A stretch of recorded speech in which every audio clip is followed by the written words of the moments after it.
Assalamualaikum warahmatullahi wabarakatuh. Bismillahirrahmanirrahim. Alhamdulillahi rabbil alamin. Wa bihi nasta'inu ala umurid dunya waddin.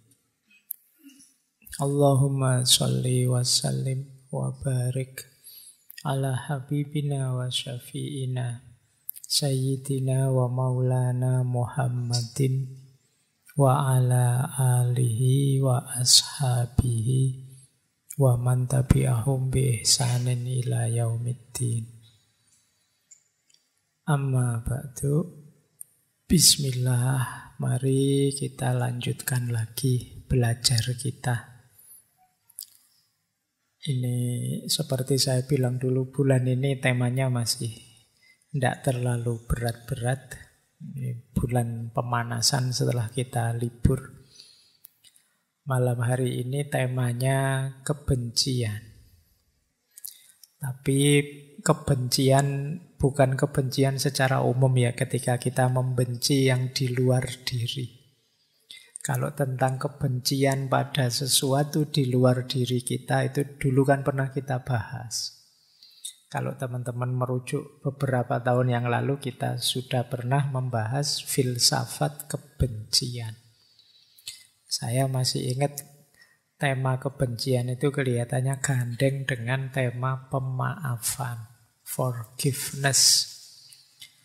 Nah, malam hari ini kebencian yang khas. Masih ada hubungannya dengan jiwa dan kepribadian kita. Jadi istilahnya kalau dalam dunia psikologis self-hatred atau self-hate.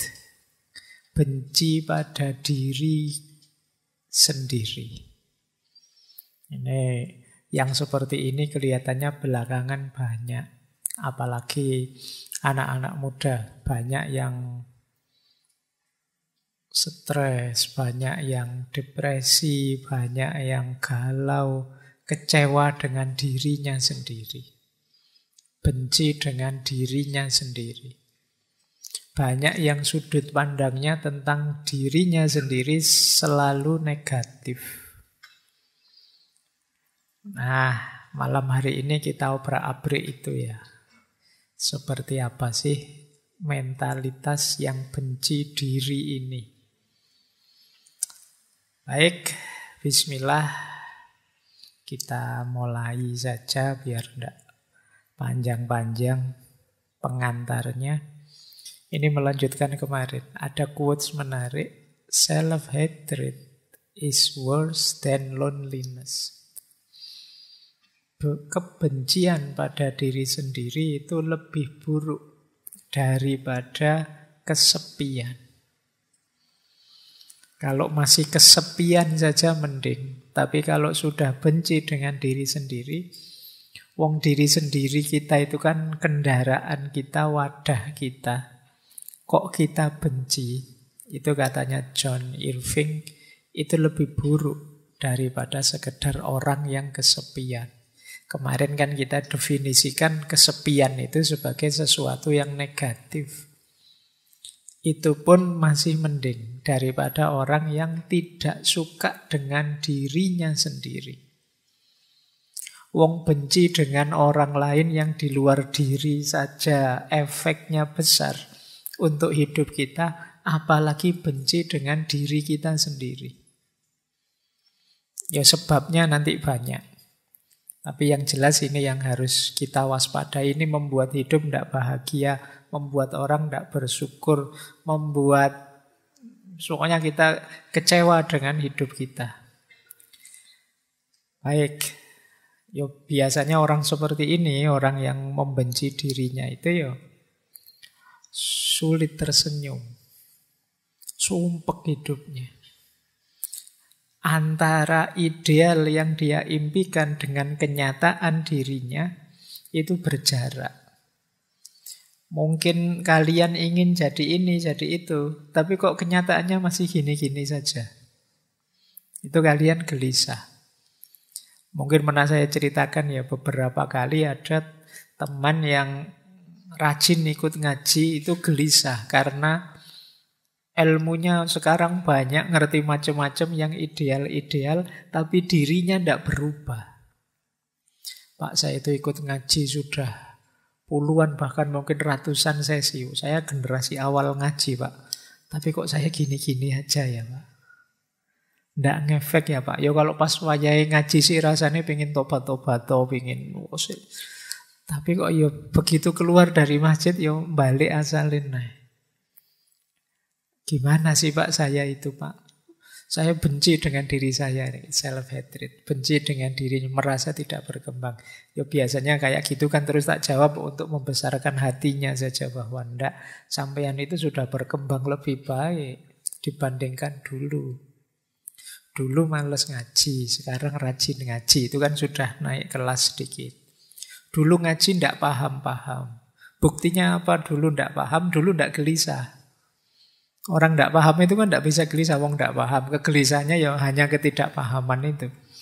Kebencianmu pada dirimu kan begitu kamu paham terus sadar, oh ternyata standarku masih di level bawah ya, ternyata ilmuku tidak ada yang hidup selama ini. Itu kamu lumayan sebenarnya sudah naik kelas itu. Jadi bahwa masih belum bisa dihidupkan semuanya ya wajar. Wong segalanya butuh proses. Pelan-pelan. Nah, ini yang sering digelisahkan teman-teman muda. Antara ideal yang ada di kepalanya dengan kenyataan yang dihadapinya tidak sama. Kalau itu tentang dirinya, terus dia jadi benci dengan dirinya.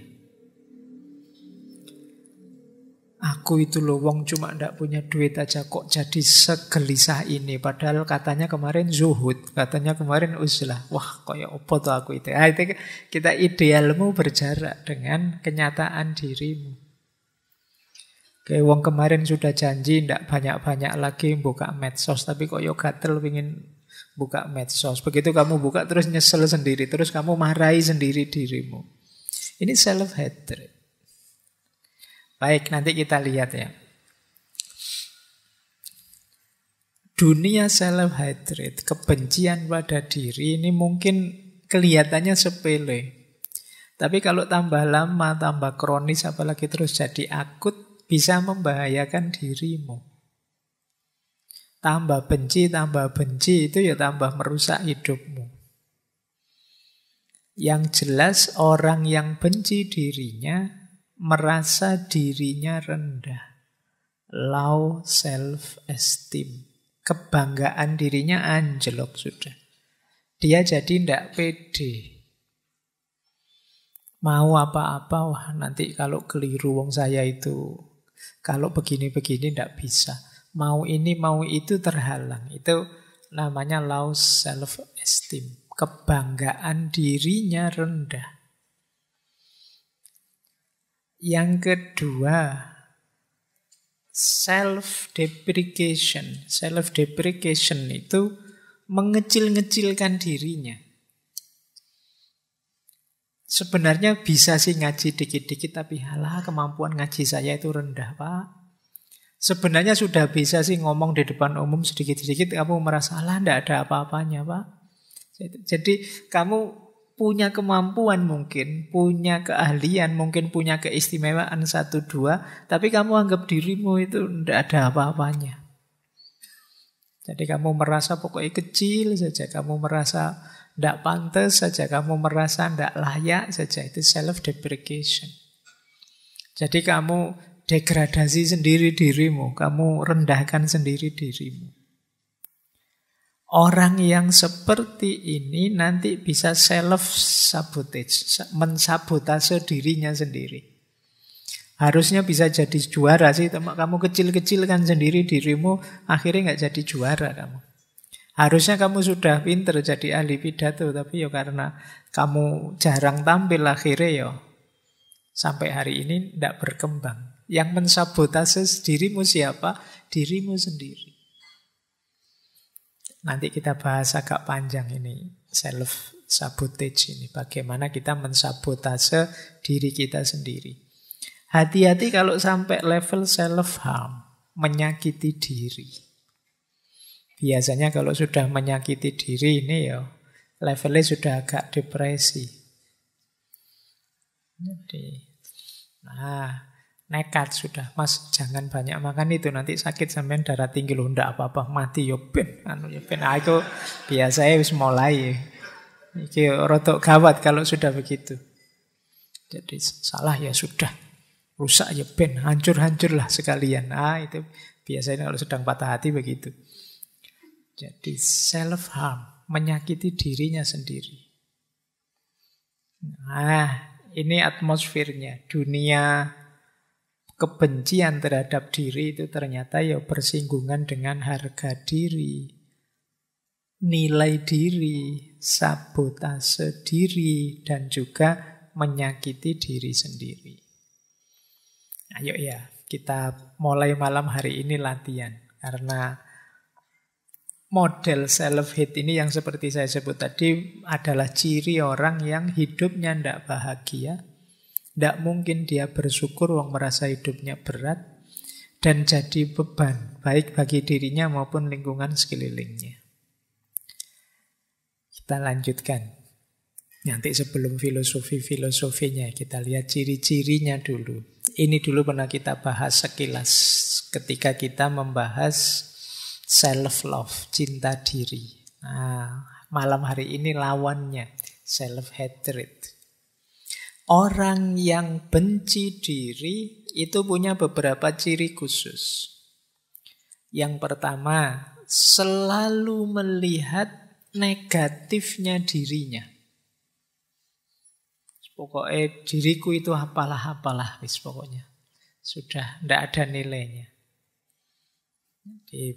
Padahal ada pinternya loh diri ini, tapi kamu lihat wajah saya itu jelek. Sing ditonton itu terus. Padahal kamu geser sedikit loh, di balik wajahmu ada otak yang cerdas loh. Kamu tidak bangga, kamu kok sibuk dengan wajah saja.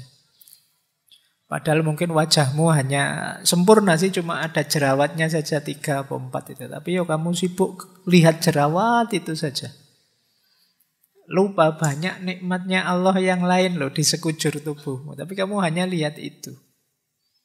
Hidupmu perfect, sempurna. Kurangnya cuma 1, belum punya pasangan, itu saja.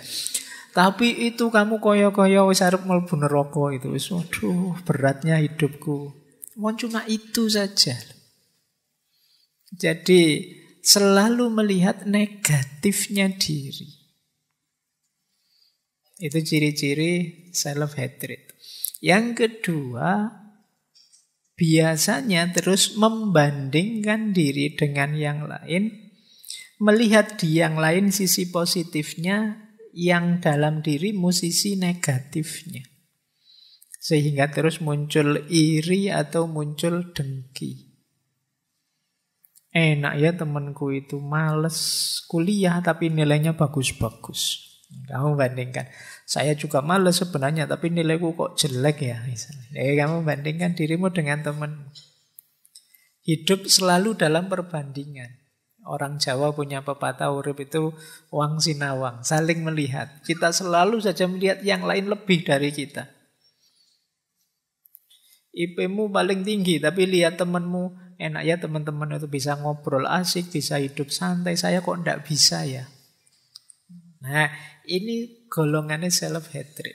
Kamu banding-bandingkan terus. Jadi, ojo dibanding-banding ke. Kama kola. Lagu dangdut. Baik. Yang ketiga, tidak percaya diri. Tidak pede. Jadi kamu merasa tidak bisa apa-apa, padahal banyak kebisaanmu. Pokoknya bahasa sederhananya minder. Disuruh apa-apa minder, padahal bisa.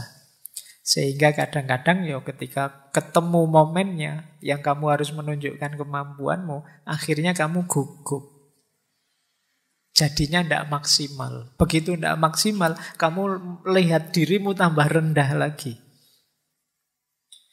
Tiba-tiba disuruh ngaji di depan orang banyak. Padahal kamu bisa kok ngaji, itu sudah lancar. Tapi begitu karena kamu minder, akhirnya tidak maksimal.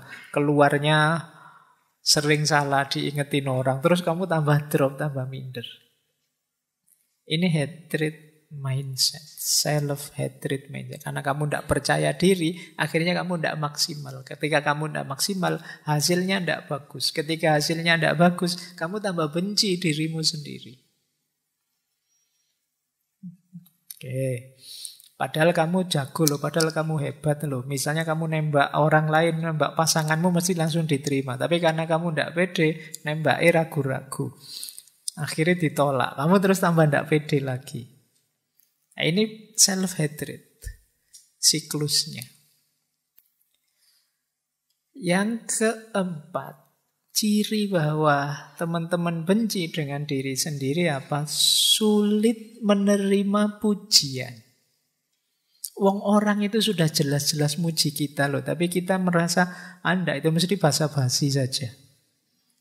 Ini mesti ya karena teman sendiri sih, yo ngomongnya mesti ngono. Coba di belakang ngomongnya mesti beda. Kita sulit dipuji, jadi dipuji orang kalau kita merengut saja, dipuji orang kita mencucu saja.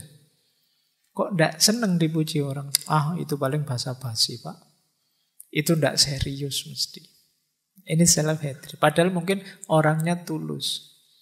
Melihat kita mampu terus dia puji. Seandainya toh dia basa-basi, kita kan bisa membaca itu berarti dia menghargaiku, tidak ingin menyakitiku. Di titik itu pun kita kan tidak harus drop, tidak harus anti dengan pujian. Bahwa pujian itu membuat orang terlena, tapi kan kita menolaknya kan tidak harus segitunya. Jangan kok dipuji, wah hari ini kok ganteng sekali mas. Kamu basa-basi ya, mau ngomong yang enak saja, yang lainnya ya enggak. Ya diterima saja. Jadi sulit menerima pujian.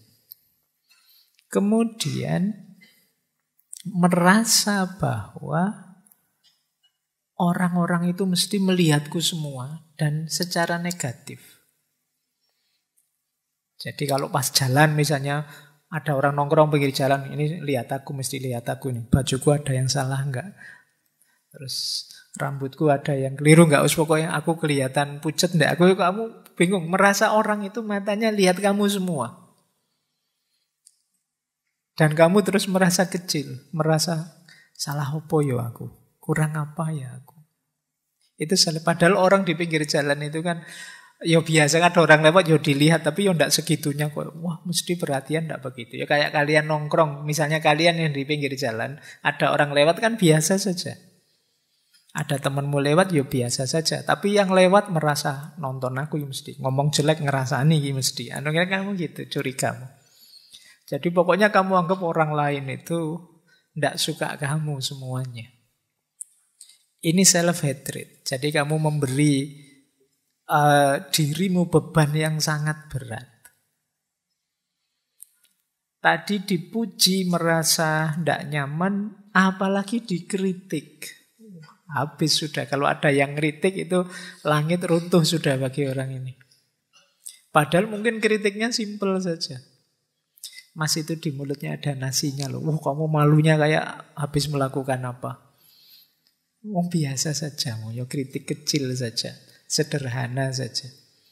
Mungkin kadang-kadang ya kritiknya penting, tapi kan orang yang self-hatred ini begitu dikritik, ya dia merasa bahwa dia hidupnya sudah rendah, hidupnya sudah kotor, hidupnya sudah kacau, hidupnya sudah tidak di rel yang seharusnya. Jadi ini berarti kalau teman-teman sering begini ya coba dicek jangan-jangan ada gejala self-hatred tadi.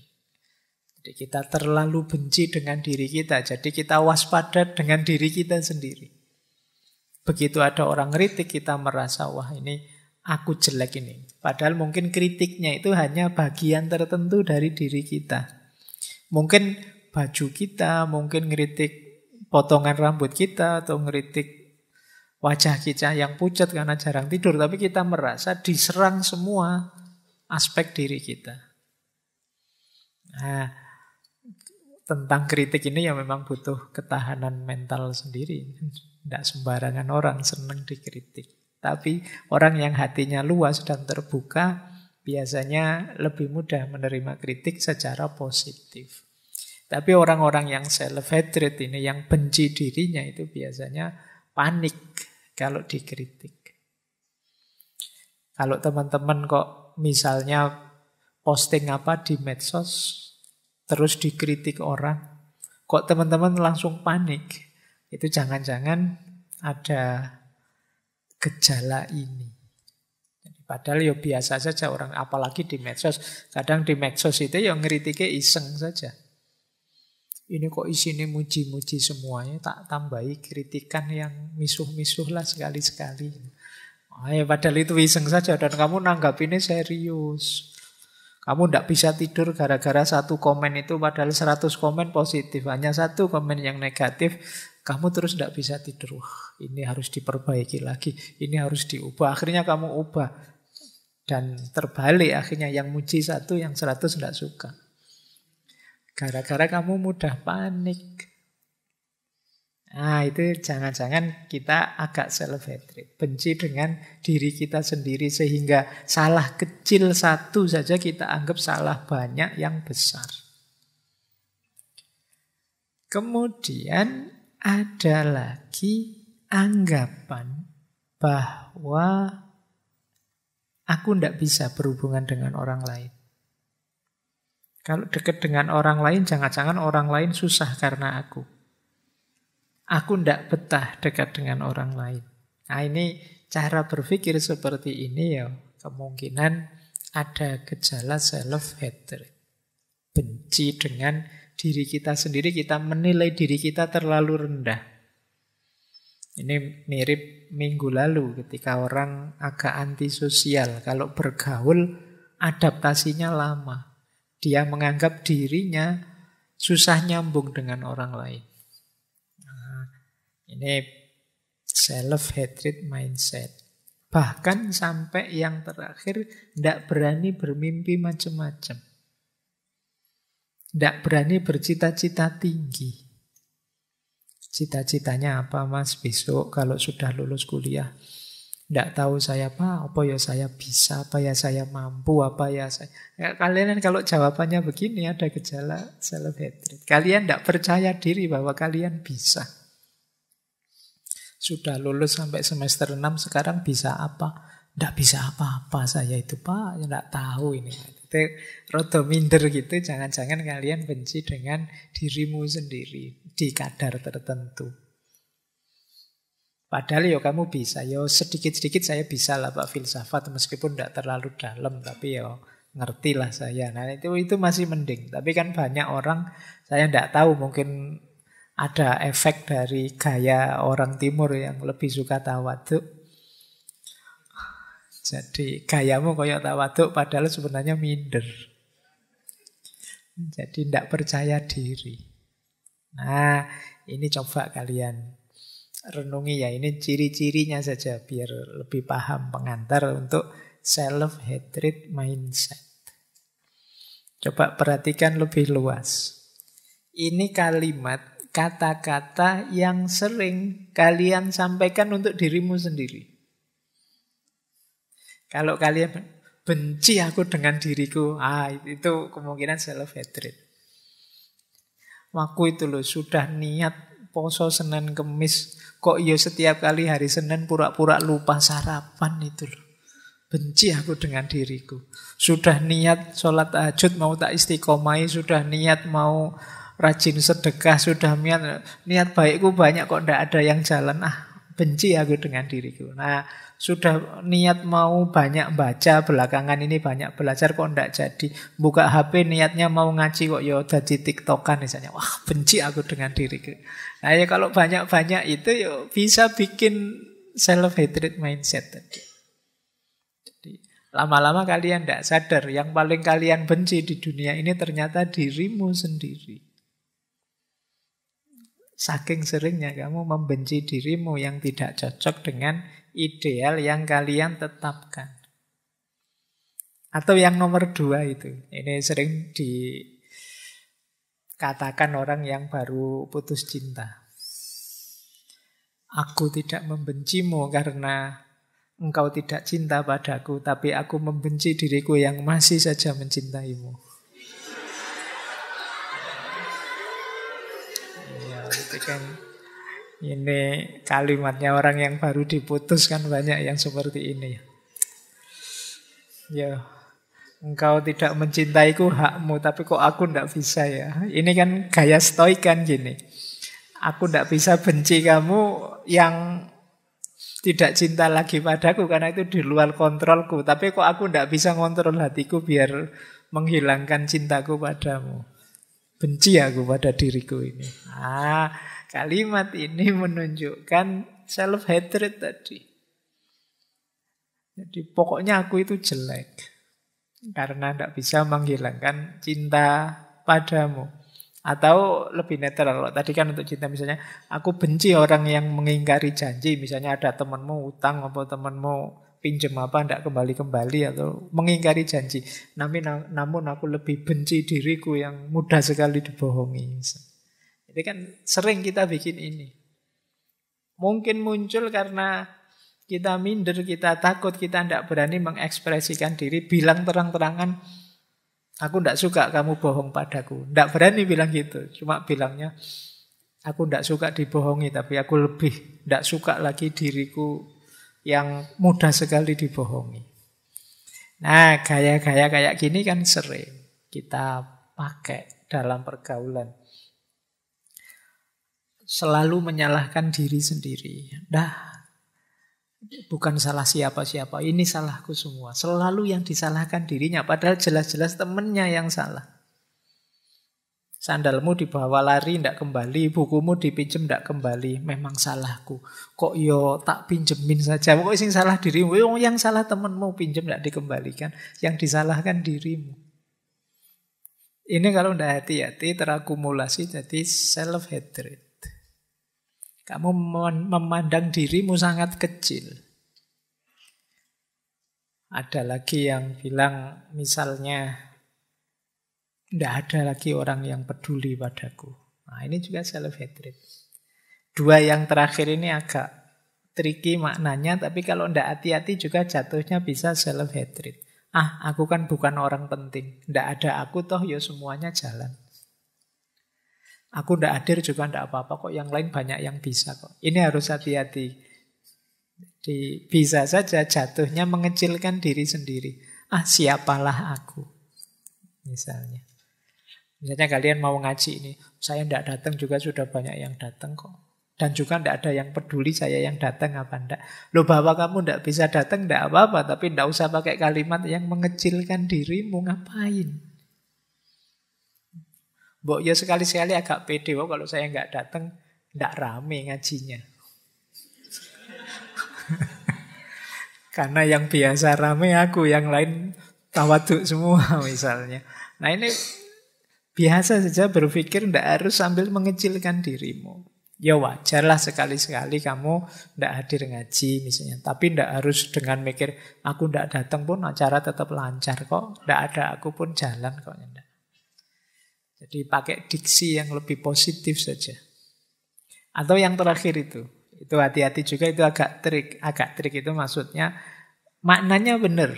Tapi kalau kita maknai sebagai mengecilkan diri, ya bisa melahirkan self-hatred tadi. Misalnya kalau ada orang menghinamu, sadarilah bahwa sebenarnya hinaan itu tidak berarti. Dia hanya tahu sedikit tentangmu. Engkau yang lebih tahu betapa lebih banyak kejelekanmu. Hanya saja aibmu ditutupi oleh Allah. Kan begitu banyak. Ini bagus kalimat ini. Kesadaran betapa Allah itu sayang dengan kita, menutupi aib-aib kita. Tapi kalau dimaknai sebagai mengecilkan diri, bahwa aku itu jelek, aku itu jahat, aku itu buruknya luar biasa, ini nanti bisa melahirkan self-hatred. Orang yang tidak bersyukur. Jadi ini kan kalimat yang sehari-hari sering kita pakai. Yang kita tidak sadar membentuk kepribadian benci diri.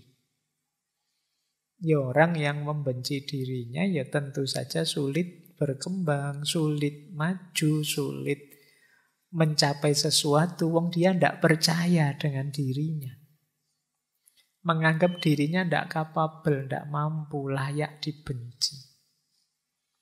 Maka ayo latihan pelan-pelan untuk tidak mudah jatuh pada self-hatred.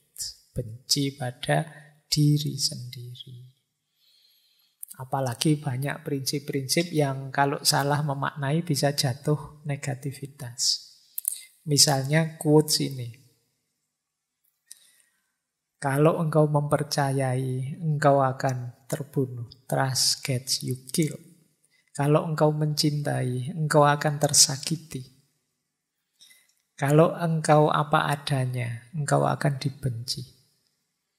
Oh, ini quotes ini mungkin kadang-kadang kita pakai. Jangan mencintai, nanti kamu tersakiti loh. Kamu hidupmu jangan apa adanya, nanti kamu dibenci orang.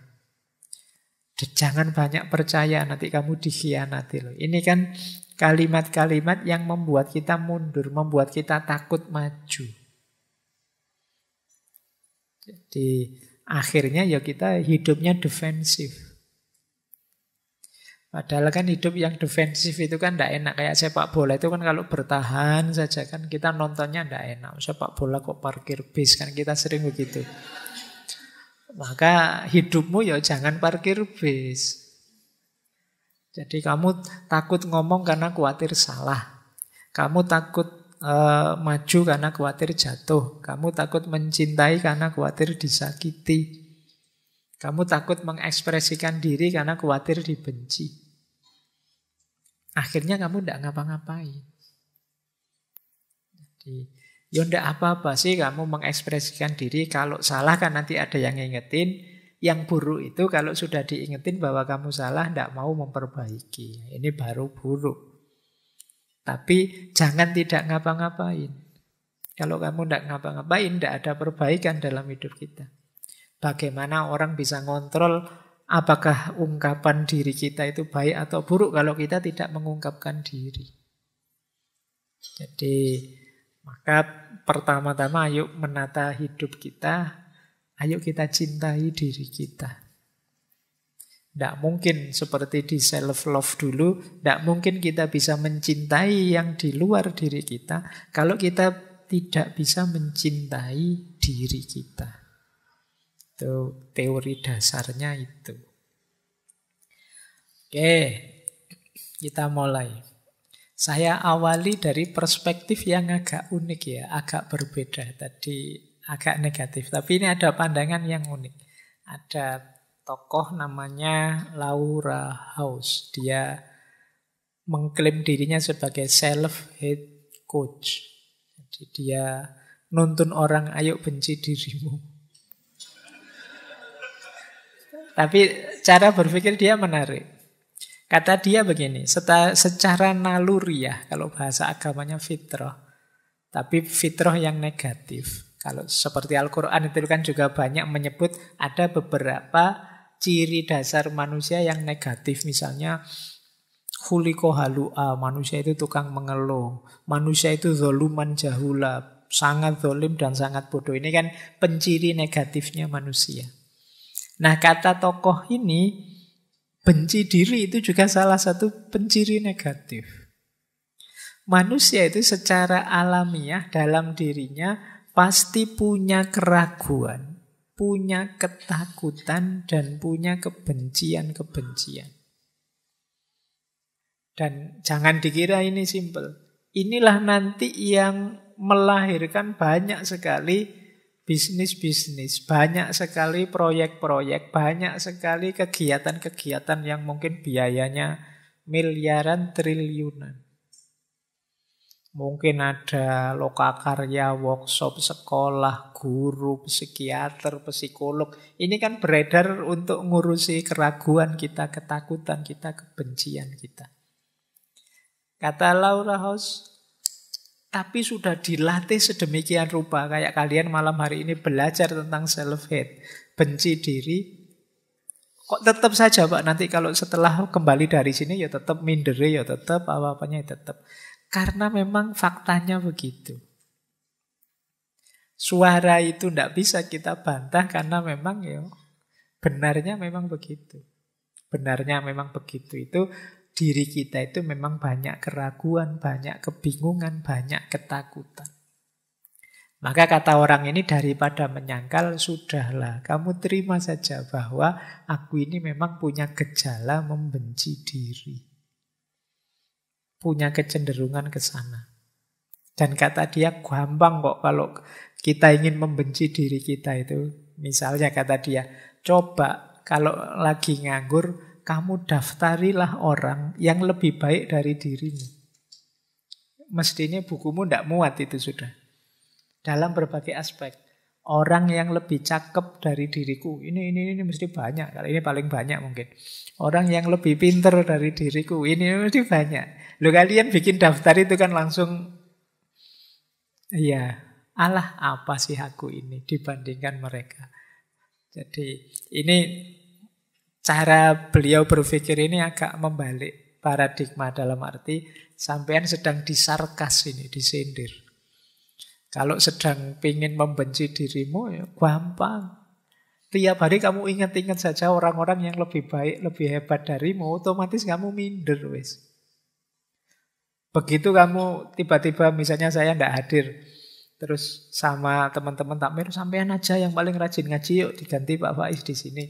Itu kalau sampean begitu duduk di sini membayangkan, wah Pak Faiz kayak gitu ya, wah saya ndak mampu Pak, saya ndak itu. Karena sampean ngukurnya membandingkan tadi. Coba ndak usah dibandingkan, begitu ada di sini, sampaikan saja sesuai yang sampean tahu, mungkin ndak akan gugup, ndak akan kacau. Tapi karena begitu membandingkan dengan saya, mungkin sejak salam itu sampean ngatur intonasinya Pak Faiz kayak gimana biasanya, kayak sejak bismillah sampai nanti salam kalian noto itu semua, biasanya malah kacau. Dan terus kalian minder gara-gara itu. Atau yang kedua, gunakan logika, selalu ada yang lebih baik. Kalian punya prestasi apa? Ini bukan apa-apa kok Pak, yang lebih baik banyak. Ini terus begitu. Ya wis kamu tidak akan jadi orang yang berkembang, kamu minder terus. Tidak syukur dalam hidupmu meskipun dapat banyak prestasi. Karena cara berpikirmu, cara berpikir yang mengecilkan diri. Ya memang yang disebut faktanya begitu itu, ya faktanya memang banyak prestasi yang lebih baik dari itu. Allah wong cuma juara puisi tingkat kecamatan saja, yang tingkat kabupaten ada loh. Ya begitu kamu mikir gitu kan minder. Wong itu lomba lari tingkat RT saja, kemarin tingkat desa ada juga lombanya. Berarti tingkat RT tidak ada harganya. Kalau berpikirnya seperti ini ya, self-hate-mu, kebencian dirimu akan semakin besar. Prestasi apapun. Jadi, misalnya kalian sudah lulus kuliah, yang lulus kuliah dari saya banyak, lebih cepat. IP-nya tinggi, yang IP-nya lebih dari saya ada. Lu ini sudah tertinggi Pak, 4 ala yang sama dengan kamu juga ada kok sebelumnya. Tapi pokoknya rais. Tidak ada itunya. Juara 1 tingkat internasional. Ala itu kan cuma simbol saja. Aslinya apa ya begitu. Nah, pokoknya mikirnya gini terus. Ya kamu tidak bisa bersyukur. Jadi rasanya kamu kecil terus.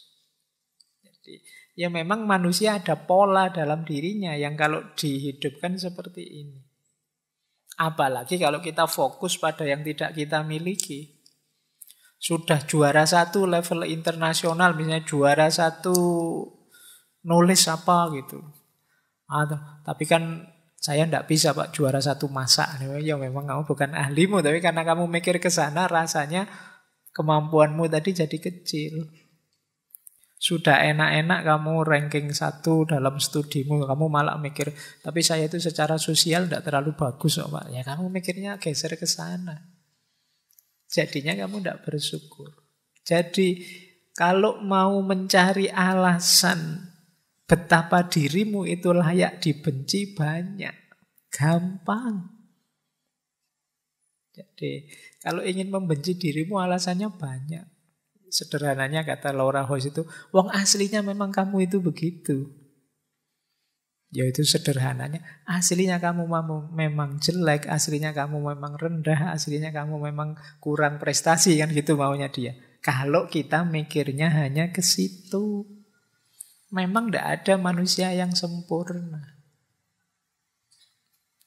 Sejago apapun orang, selalu ada titik di mana dia lemah, tidak mampu, tidak bisa sendiri, dan seterusnya.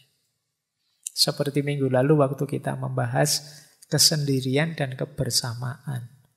Bahwa banyak orang yang, saya sendirian lebih hebat kok Pak, saya bisa kok sendirian, tidak butuh yang lain. Tidak, saya tidak kesepian, saya asik saja.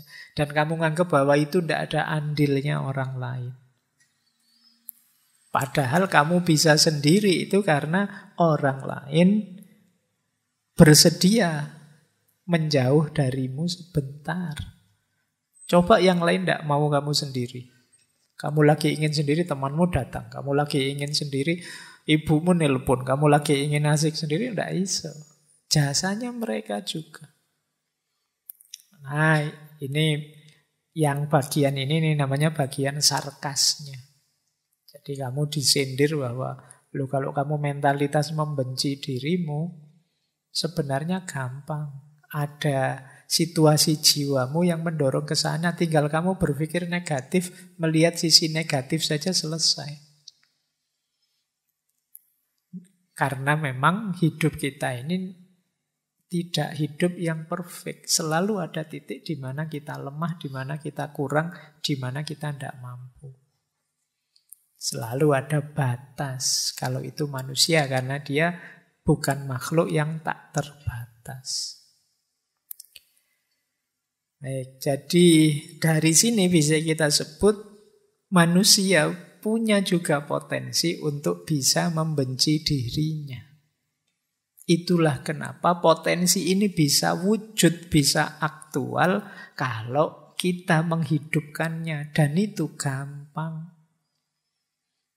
Jadi jalan kebencian itu gampang. Makanya kan lebih enak membenci, cepat ketemu alasannya. Baik untuk diri sendiri maupun untuk orang lain dari sisi ini ya. Tapi kan ini tidak ideal. Kita punya nilai-nilai yang pastinya nanti tabrakan kalau kita jadi orang yang self-hatred. Baik, kita lanjutkan. Nah, ini pemicunya. Kenapa sih orang itu bisa membenci dirinya? Biasanya yang pertama karena overgeneralization. Overgeneralization itu ya peristiwa 1-2 atau bagian dari hidupmu 1-2 kamu anggap mewakili keseluruhan. Itu namanya overgeneralization. Wong cuma jerawat 3 saja loh, kayak tadi contohnya. Kan bukan berarti seluruh hidupmu terus hancur lebur. Wong cuma jerawat saja kok. Alah wong ya cuma kuliah saja kok. Itu kan satu bagian dari hidupmu. Seandainya apesnya memang gagal kan bukan berarti hidupmu juga gagal. Masih banyak sisi hidupmu yang lain. Alah wong cuma urusan pasangan hidup. Sementara belum dapat ndak apa-apa. Kan bukan berarti terus masa depanmu gelap hanya gara-gara itu. Nikmati saja. Tapi kita sering melakukan overgeneralisasi sehingga kita benci diri kita sendiri. Alah wong terlambat bangun subuh cuma sekali saja loh, ndak apa-apalah. Bukan berarti terus kamu merasa jadi orang yang buruk sekali hanya gara-gara itu. Nanti kalau besok bangunnya kesiangan lagi, alah cuma 2 kali. Kalau kesiangan lagi, alah cuma 3 kali, ngono suwe-suwe sampai 30 kali itu. Ya memang kamu sulit bangun kalau begitu. Jadi jangan overgeneralisasi. Baik untuk diri kita maupun untuk, ya memang hidup ini kita perlu generalisasi, tapi jangan over. Overgeneralisasi itu dari bagian yang sangat kecil kita simpulkan keseluruhan yang sangat besar. Itu namanya over. Sumber kebencian sering karena over generalization ini. Yang kedua, read the self. Ini penyakitnya orang pinter. Tambah pinter, tambah banyak teori, kadang-kadang kita tambah mudah membenci diri. Kemarin mungkin belajar filsafat ngerti teori macam-macam kan, stoikisme, absurdisme, eksistensialisme, terus membaca diri kita. Wah ternyata saya itu tidak eksis ya Pak. Wah sekarang gelisah kamu menganggap dirimu tidak eksis. Wah ternyata hidup saya itu absurd ya Pak. Hidupmu kamu baca pakai teori absurdisme. Kamu baca pakai, wah saya kok tidak tenang seperti orang-orang stoik itu ya Pak. Karena habis baca buku stoik terus kamu membaca hidupmu versi stoikisme. Dan akhirnya kamu stres sendiri gara-gara itu. Saya kok tidak bisa setenang itu ya Pak. Saya kok tidak bisa stabil itu ya Pak. Bukan berarti teorinya jelek, tapi kamu menganggap teori itu secara keseluruhan mutlak menjadi ideal hidupmu yang ingin kamu jalankan sepenuhnya. Sementara hidup kita ini dinamis, variabelnya tidak selalu pas dengan teorinya. Akhirnya ketika tidak bisa begitu, terus kita stres. Habis belajar tasawuf terus, wah kok saya tidak bisa Pak, seikhlas para sufi itu, kadoan. Dan kamu stres benci dirimu gara-gara itu.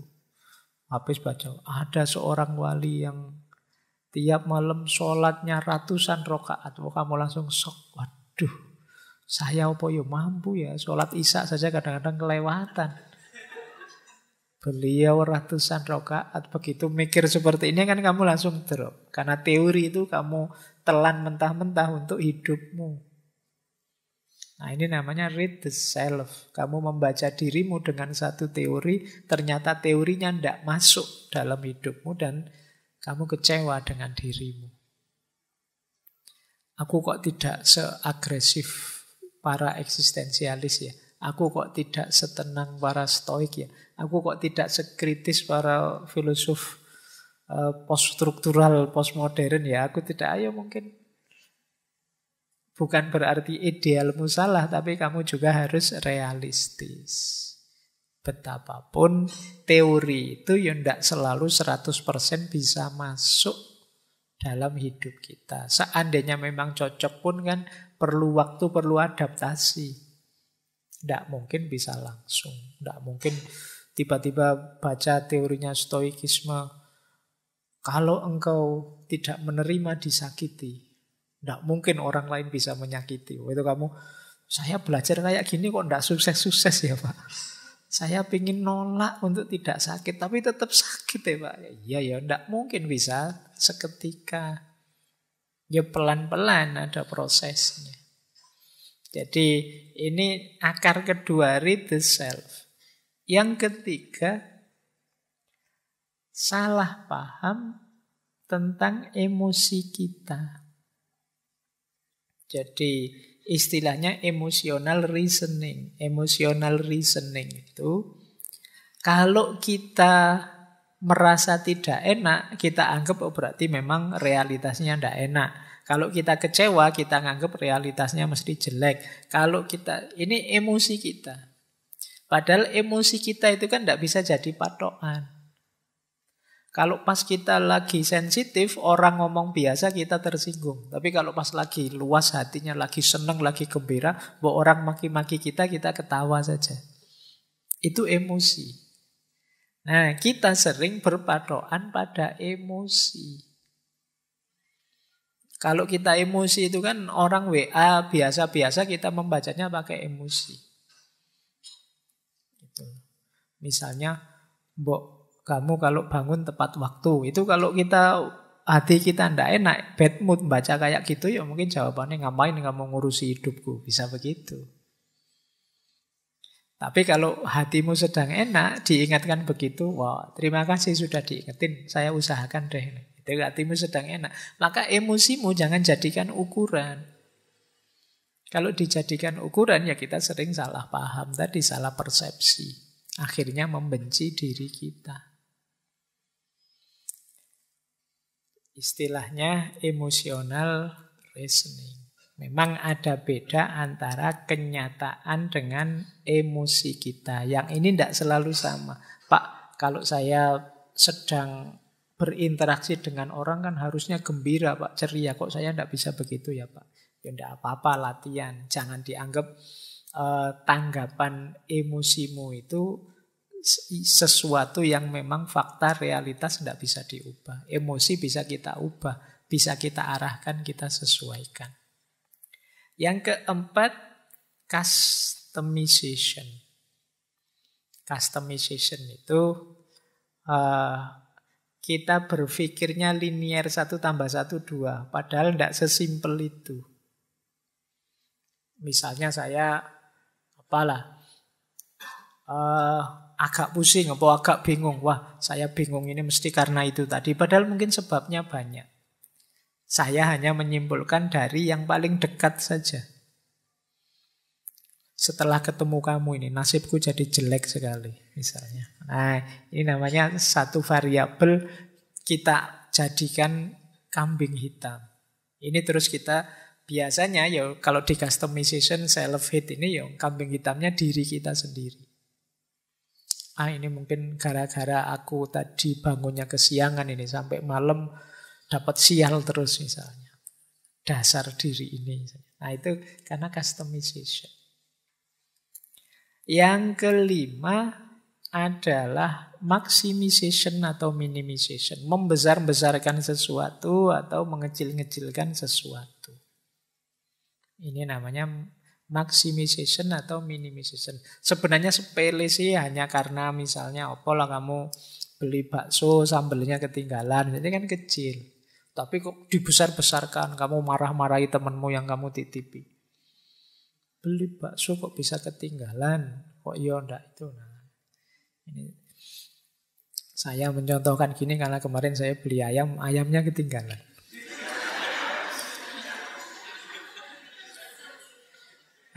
Sampai rumah hanya nasinya saja. Jadi iki ayam ini di masuk urip neh ngono terus melayu. Jadi ya ndak apa-apa ya. Ndak harus dibesar-besarkan ya. Ya beli lagi saja. Nah, kadang-kadang kita begitu urusan gitu aja kok terus jadi besar, menyangkut macam-macam, menyinggung macam-macam, ndak usah. Sering itu kalau kita besar-besarkan jadi self-hatred tadi. Wah, berarti aku ini sudah tua, sudah tambah pikun, ini tambah bodoh, ini tambah enggak begitu. Biasa saja, wong cuma salah kecil gitu aja kok. Atau yang besar dikecil-kecilkan, itu juga enggak sehat. Terus ada catastrophic thinking. Mikirnya kacau sudah. Karena pengaruh macam-macam. Ya, di situ saya contohkan ibu-ibu atau kadang-kadang kita sendiri lah yang sering saya contohkan itu. Mungkin karena teman-teman sering baca artikel-artikel kesehatan misalnya atau baca artikel. Itu mempengaruhi cara berpikir kita. Nanti baru pusing sedikit saja. Waduh, stroke ini mesti. Jadi karena itu catastrophic thinking. Jadi kamu mikirin tidak reasonable, kamu rujukanmu keliru. Tapi karena sering baca itu. Mungkin yang sudah menikah karena sering nonton sinetron, begitu suaminya HP-nya disembunyikan di password, wah ada rahasia itu mesti ini harus serba curiga, serba itu. Pikirannya jadi kacau. Nah ini kalau ini objeknya diri kita sendiri. Wah, jangan-jangan saya ini termasuk munafik, Pak. Karena cirinya munafik itu begitu. Betapa saya ini. Terus kamu nyerang dirimu sendiri. Jadi self-hate. Misalnya, kamu beli terus yang jual ngasih kembaliannya kok terlalu banyak. Kamu tahu itu terlalu banyak, mau dikembalikan lagi. Kok gimana? Ndak itu gimana? Akhirnya malah kamu bawa pulang. Terus di rumah kamu stres sendiri. Wah, dosa besar saya ini. Tapi ya gimana lagi? Terus ya kamu kesimpulannya jadi aneh-aneh itu tadi. Catastrophic thinking. Nah, jatuhnya terus kamu benci dengan dirimu. Nah, coba akar-akar ini ya nanti kita dalami. Semoga kita tidak terjebak di cara berpikir ini yang kadang-kadang jatuhnya membuat kita benci diri kita sendiri. Oke, kita lanjutkan. Kalau ini saya tidak panjang ya. Namanya piramida kebencian. Dulu ketika kita membahas filsafat kebencian sudah saya bahas. Cuma kali ini objeknya diri kita. Jadi kebencian itu biasanya ranking. Diawali yang paling bawah itu. Prejudice attitude. Terus act of prejudice. Terus discrimination. Terus violence. Terus genocide. Yang paling bawah, yang paling awal biasanya prasangka-prasangka, curigaan. Gampang nuduh. Kali ini yang kita tuduh diri kita sendiri. Wah, sudah rusak saya ini, Pak. Wah, saya ini pikiran saya kotor, Pak. Saya itu misalnya. Wah, itu menuduh dirinya sendiri. Setelah menuduh, act of prejudice. Act of prejudice itu kamu melakukan tindakan, aktivitas, perilaku menyesuaikan dengan prasangkamu tadi. Jadi, kayak tadi misalnya, saya itu pikiran saya kotor, Pak. Ya sudah, ayo tobat ke masjid. Tidak usah, Pak, saya kalau ke masjid itu nanti mengotori yang lain saya itu. Nah itu. Padune males itu. Jadi act of prejudice itu kamu melakukan tindakan aktivitas sesuai dengan prasangkamu. Misalnya kalau ini kepada orang lain, orang yang kamu tuduh, wah kamu orang kelompok ini ya, kamu perlakukan dia sesuai persangkaanmu. Itu act of prejudice. Kemudian biasanya lahirnya discrimination. Kalau untuk kasus self-hate, benci diri, discrimination itu seperti tadi. Kamu kecil-kecilkan dirimu, kamu singkir-singkirkan dirimu. Kamu anggap dirimu itu jelek, buruk, layak dibasmi. Dihabiskan saja. Ya, karena selanjutnya apa? Violence, kekerasan. Kamu siksa dirimu entah dengan cara apa. Tidak pantas, Pak, saya itu. Nah, itu biasanya kalimat-kalimat seperti ini. Itu kekerasan yang kamu lakukan dirimu sendiri. Saya duduk di bawah saja, Pak. Saya itu siapa sih? Kamu mendiskriminasi, menyakiti dirimu sendiri. Dan puncaknya memang genocide. Genocide itu ya membasmi. Pada akhirnya saya itu memang sebaiknya tidak ada saja. Violence itu level self-harm, menyakiti diri ya bisa sampai. Kalau yang depresi sampai parah itu bisa ingin untuk melenyapkan dirinya sendiri.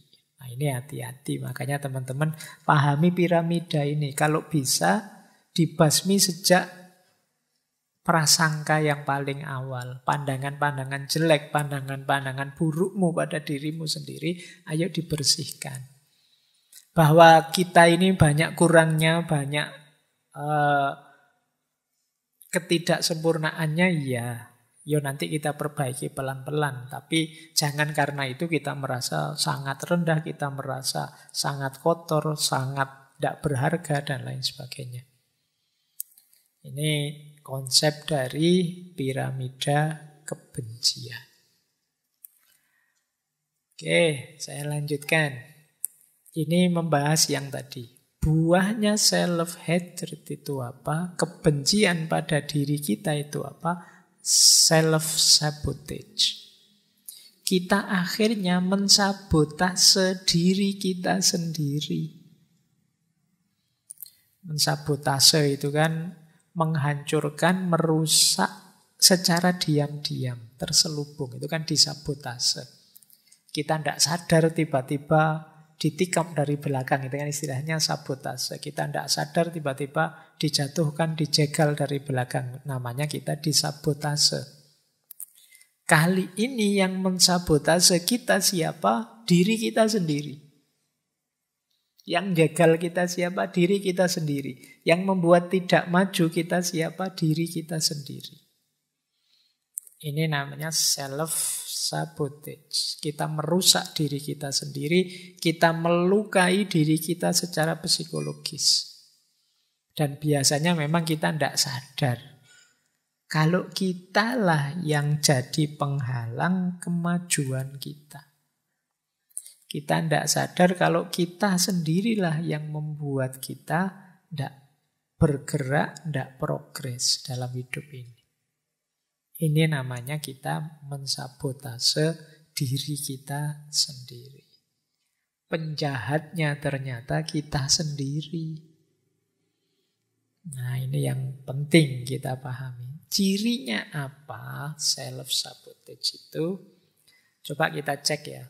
Ini saya ambil dari salah satu sumber. Ini kenapa disebut sabotase? Karena kita tidak sadar. Yang pertama, lupa. Awalnya memang sengaja melupakan, lama-lama lupa beneran. Kok minggu lalu tidak masuk, Mas? Lupa, Pak, saya kalau ada kuliah. Awalnya memang males kuliah sih. Kalau ditanya alasannya lupa. Lama-lama ya lupa beneran. Jadi pura-pura lupa dan akhirnya lupa beneran. Itu diri kita di self-sabotage. Karena orang itu biasanya apalagi kalau berulang-ulang, itu dari semula tidak sengaja lama-lama jadi terbiasa. Loh, harusnya kan seperti yang kamu bilang. Minggu ini kamu mau lebih banyak ibadah, lebih banyak sholat malam. Saya pengen sholat malam tapi kok ya lupa ya. Puasa Senin Kemis sudah saya niati, lupa saya makan. Ya, memang nggak terlalu mantap niati. Nah, lupa itu bagian dari ciri self-sabotage. Awalnya mungkin kita memang tidak ada passionnya, kemauannya tidak terlalu kuat, ragu-ragu maju atau mundur, akhirnya mekanisme diri kita nabrak kita, sudahlah lupakan saja. Kayak tadi, awalnya sih memang males-malesan kuliah, akhirnya ya lupa kalau ada jadwal. Padahal kalau memang serius mau kuliah, lupa itu tidak mungkin sekarang mekanisme untuk mengingatkan banyak.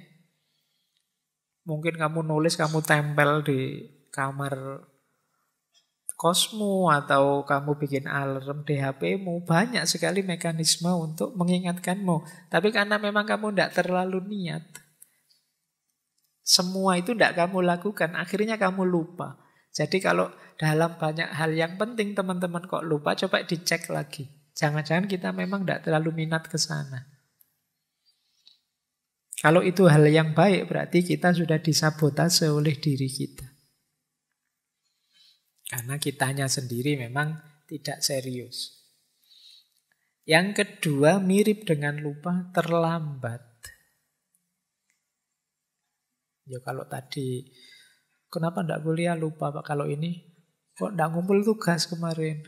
Terlambat saya Pak nyusunnya, itu terlambat. Ada apa-apa terlambat. Atau menunda-nunda. Jadi tugas ini ditunda, tugas itu ditunda. Mau bikin tulisan nanti dulu baca-baca dulu. Begitu buka HP baca-baca, nanti dulu buka Instagram, buka TikTok dulu. Begitu buka TikTok tidak bisa selesai sudah. Kan buka TikTok itu kan tidak pernah sekali kan, terus scroll lagi itu bisa jam-jaman kamu di situ. Akhirnya terlambat, akhirnya banyak hal tertunda-tunda, itu self-sabotage. Tugasmu terus tidak jalan. Jadi coba perhatikan yang selalu sering merasa lupa, merasa terlambat, banyak hal dia tunda-tunda, kemungkinan dia sedang disabotase oleh dirinya sendiri. 3 hal ini kan sering membuat kita tidak sukses, tidak berhasil mewujudkan cita-cita dan keinginan kita. Yang keempat, mulainya oke, tapi terus tidak selesai-selesai. Nah, ini di antara ciri self-sabotage. Begitu diajak jalan, ayo oke.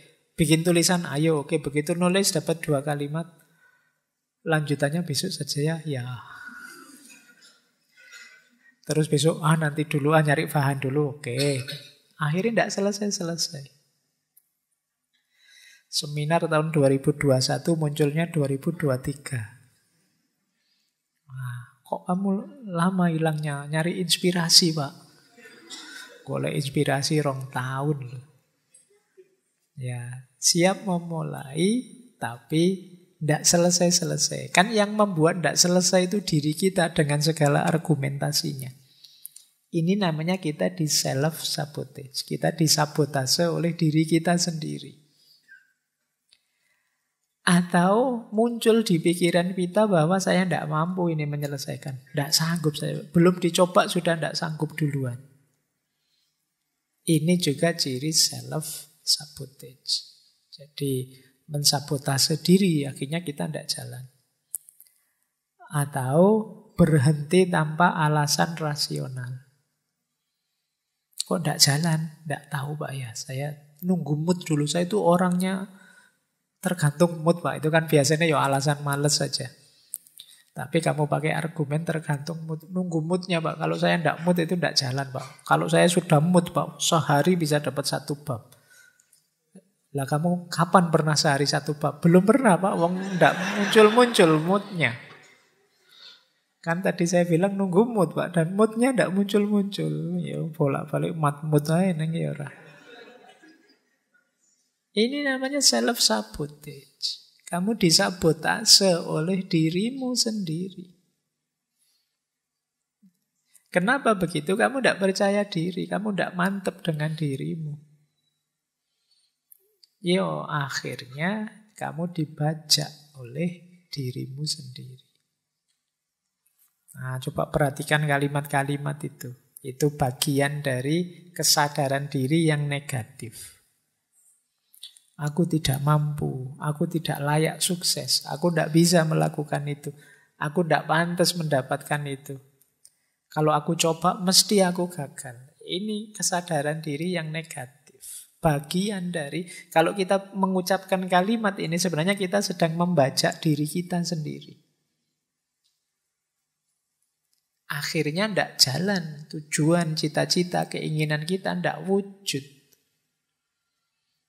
Jadi, ya meskipun kita merasa Pak, saya kok rasanya kemampuan saya tidak seperti yang saya harapkan. Tapi kamu merasa bisa, ya jalan saja. Kayak acara zaman dulu itu loh, yang di TV zaman dulu. Saya tidak tahu teman-teman pernah lihat enggak. Benteng Takeshi. Nah, itu kan seru itu. Yo, sudah ngerti mau kejelungup kan, aku bisa. Terus lari meskipun terus jungkel masuk tapi tidak apa-apa, semangatnya kan bagus, lari sambil teriak-teriak gitu.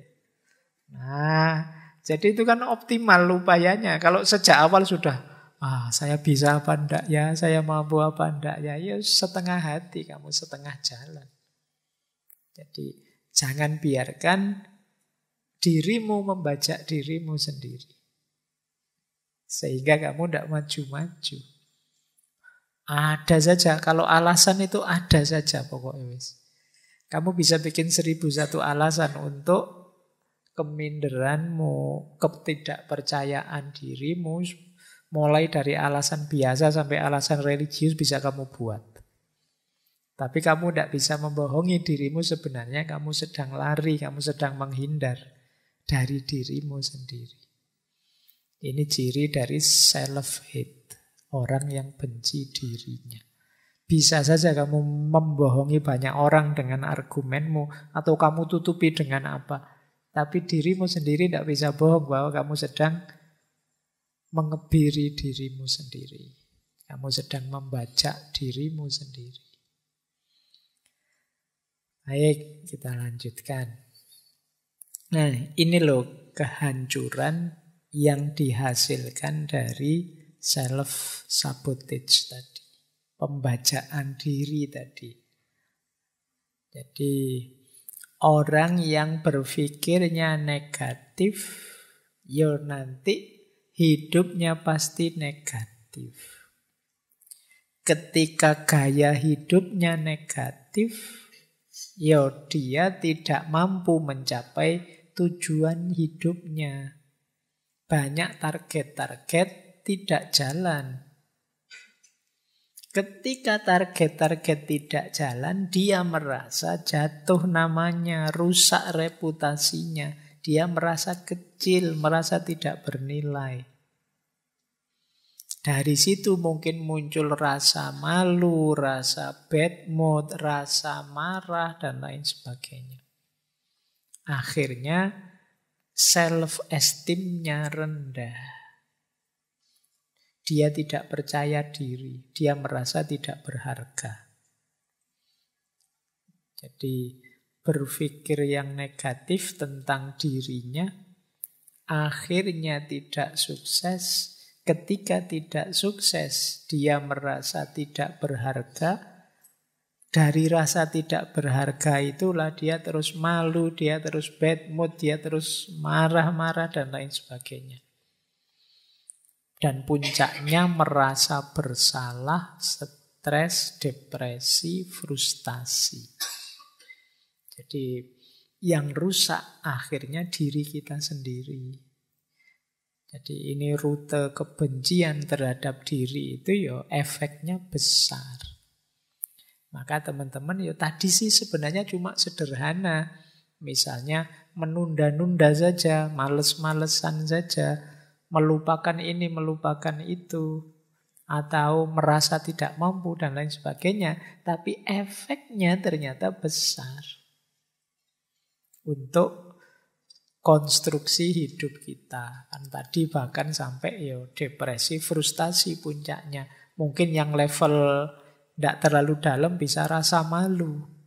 Atau seandainya tidak malu ya bad mood. Atau jadi agresif. Kerjaannya marah-marah terus, sensitif. Temennya ngomong apa, dia tanggapannya apa. Ada temennya senyum atau temennya ketawa tentang apa, dia itu mesti menertawakan aku itu. Mesti menertawakan kegagalanku itu.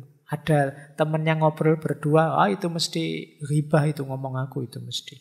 Ngomong kamu sensitif. Jadi dosennya ngajar di depan kelas, ini dosen kok lihat aku terus, mungkin nganggap aku bodoh apa gimana sih? Kamu jadi sensi. Jadi maka yuk kita hati-hati ya, jangan sampai kita membajak diri kita sendiri. Nah, cara menaklukkannya kemudian bagaimana? Kalau ini agak panjang prosesnya. Jadi ayo pelan-pelan ya kita taklukkan pembajaan tadi. Ini proses penyelamatan diri ini. Yang pertama apa? Kenali perilaku-perilaku kita yang sering muncul saat self-sabotage tadi. Saat terjadi pembajaan diri karena kebencian kita pada diri kita. Seperti tadi loh, kita kenali, oh saya itu biasanya males-malesan Pak. Atau saya itu biasanya tidak menyelesaikan pekerjaan. Saya biasa menunda-nunda Pak, saya biasa. Ayo kita kenali ya, kalau kita biasanya bagaimana? Perilaku kita yang seperti apa yang membajak diri kita? Kalau sudah ketemu, ayo dikenali emosi yang seperti apa sih yang membawa kita pada perilaku tadi. Oh saya males-malesan itu biasanya kalau jenuh Pak. Saya males-malesan itu biasanya kalau lapar, Pak.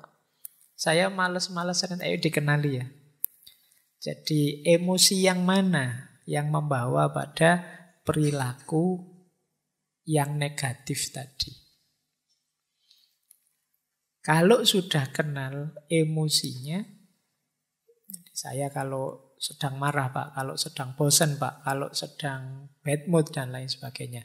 Kalau sudah ketemu, sekarang ayo kita cari pikiran apa atau prinsip hidup apa yang bisa melahirkan emosi tadi. Karena perilaku ini muncul dari emosi, emosi ini kan muncul dari keyakinan-keyakinan atau pikiran kita. Oh karena prinsip saya Pak, itu maju ndak maju itu kan sebenarnya sesuai takdirnya Allah saja. Jadi makanya saya males-malesan misalnya. Saya punya prinsip begini Pak itu. Nah itu, ini berarti akarnya ada di sini. Ada di cara berpikir kita. Saya selalu menunda-nunda Pak, karena dalam pikiran saya kalau memang terjadi pasti akan terjadi, kalau enggak ya enggak Pak. Nah itu. Cara mikir seperti ini ternyata yang membuat kita menunda-nunda. Oh saya itu orangnya Pak, lupa Pak. Nah, sering lebih suka melupakan sesuatu karena sering menggampangkan, meremehkan. Kenapa kok bisa begitu? Oh, ternyata akarnya adalah karena bagi saya, Pak, yang penting dan nomor satu adalah akhirat saja, Pak. Kalau dunia itu tidak penting misalnya. Oh, cara berpikir ini yang jadi akarnya. Coba kalian cari akarnya. Jadi ini ya, makanya tadi saya bilang ini perlu agak panjang mikirnya. Harus punya kepandaian tertentu membaca diri. Jadi perilaku saya tadi muncul dari emosi yang seperti apa? Emosi tadi lahir dari cara berpikir yang bagaimana. Kalau sudah ketahuan semua, saatnya mengubah cara berpikir sehingga emosinya terkendali dan perilakunya sesuai yang diinginkan. Nah, ini baru kita ubah yang menjadi yang positif. Dan yang terakhir, ayo dikembangkan perilaku-perilaku lain yang juga mendukung. Oh, saya ini sekarang butuh hidup yang lebih rajin, lebih teratur misalnya. Untuk bisa hidup yang rajin ini perlu cara berpikir istiqomah misalnya. Untuk bisa menghidupkan cara hidup dan cara berpikir istiqomah ini saya harus ini, harus itu. Ini yang self-supporting. Jadi yang mendukung kebiasaan. Kalau saya ingin rajin, saya harus bangun pagi ini, Pak. Tiap pagi bangun pagi sekarang. Nah, itu berarti kebiasaan yang mendukung. Nah, sekarang saya harus membiasakan senyum, Pak. Karena problem saya ada pada tidak punya teman misalnya. Ya senyum, kemana-mana senyum misalnya. Nah ini self-supporting. Jadi kebiasaan yang mendukung, kembangkan juga. Nah ini kalau diceramahkan tadi 5 menit, tapi kalau dipraktekkan bisa panjang. Karena penyakit pembacaan diri ini biasanya sudah akut ada dalam diri kita. Males, kemudian mudah lupa, menunda-nunda, itu kan ya gaya hidup kita selama ini. Baik, saya lanjutkan. Nah, ini juga salah satu tips untuk melawan kebencian diri. Jadi membenci diri itu nanti harus diganti dengan self-worth. Self-worth itu merasa diri berharga. Yang kedua self-esteem, punya kebanggaan diri, dan self-confident, punya kepercayaan diri. Ini tindakan konkret yang bisa kita lakukan. Yang pertama, mandiri. Ayo mandiri, memutuskan sendiri, membuat pilihan sendiri. Jadi kita biasakan hidup yang mandiri. Karena dengan menyelesaikan masalah sendiri, memutuskan sendiri, nanti muncul kebanggaan pada diri kita. Ternyata aku bisa juga ya. Ternyata aku mampu juga ya. Dan itu menguatkan diri kita. Nambah rasa cinta kita pada diri kita sendiri. Yang kedua, jangan enggan untuk menerima tanggung jawab. Ini akan melatih kita bangga dengan diri kita. Ternyata bisa saya jadi ketua ini, ketua itu. Ternyata saya bisa jadi panitia ini, panitia itu, meskipun bagian seksi apalah gitu. Jadi ini namanya siap menerima tanggung jawab. Cobalah, enggak apa-apa, ambil tanggung jawab apa kecil-kecilan. Mungkin bagian marketing apa itu, atau bagian pembantu apa itu. Coba ambil tanggung jawab. Pak, saya untuk ngaji filsafat ini saya bagian noto gelas ya, saya pokoknya tahu. Atau kelihatannya ada yang di depan bagian noto sandal ya, nah itu bisa. Atau saya ini melatih kebanggaan diri. Biar kamu sadar bahwa kamu bisa. Di kamar kos ini kita kan satu kamar berdua. Saya yang bertanggung jawab menyalakan lampu misalnya. Jadi kalau masuk kamar saya bagian nyalain lampu, kamu bagian ngepel, nyapu dan jadi ya sampai naik dhewe golek sing enak. Jadi ini namanya melatih diri. Ini melahirkan rasa bangga, merasa berharga. Saya itu orang, meskipun saya biasa-biasa gini Pak, saya itu cukup bernilai loh Pak. Prestasimu apa? Loh saya itu bertahun-tahun bagian nyalain lampu di kamar itu. Tidak ada yang seistiqomah saya menyalakan lampu misalnya. Loh itu kan kebanggaan. Jadi siap menerima tanggung jawab dan bangga dengan prestasi. Jadi saya bangga saya bisa ini, saya bangga saya bisa itu. Kemudian suka dengan tantangan baru. Nambah tantangan, kita bisa menaklukkan, kita tambah bangga dengan diri kita.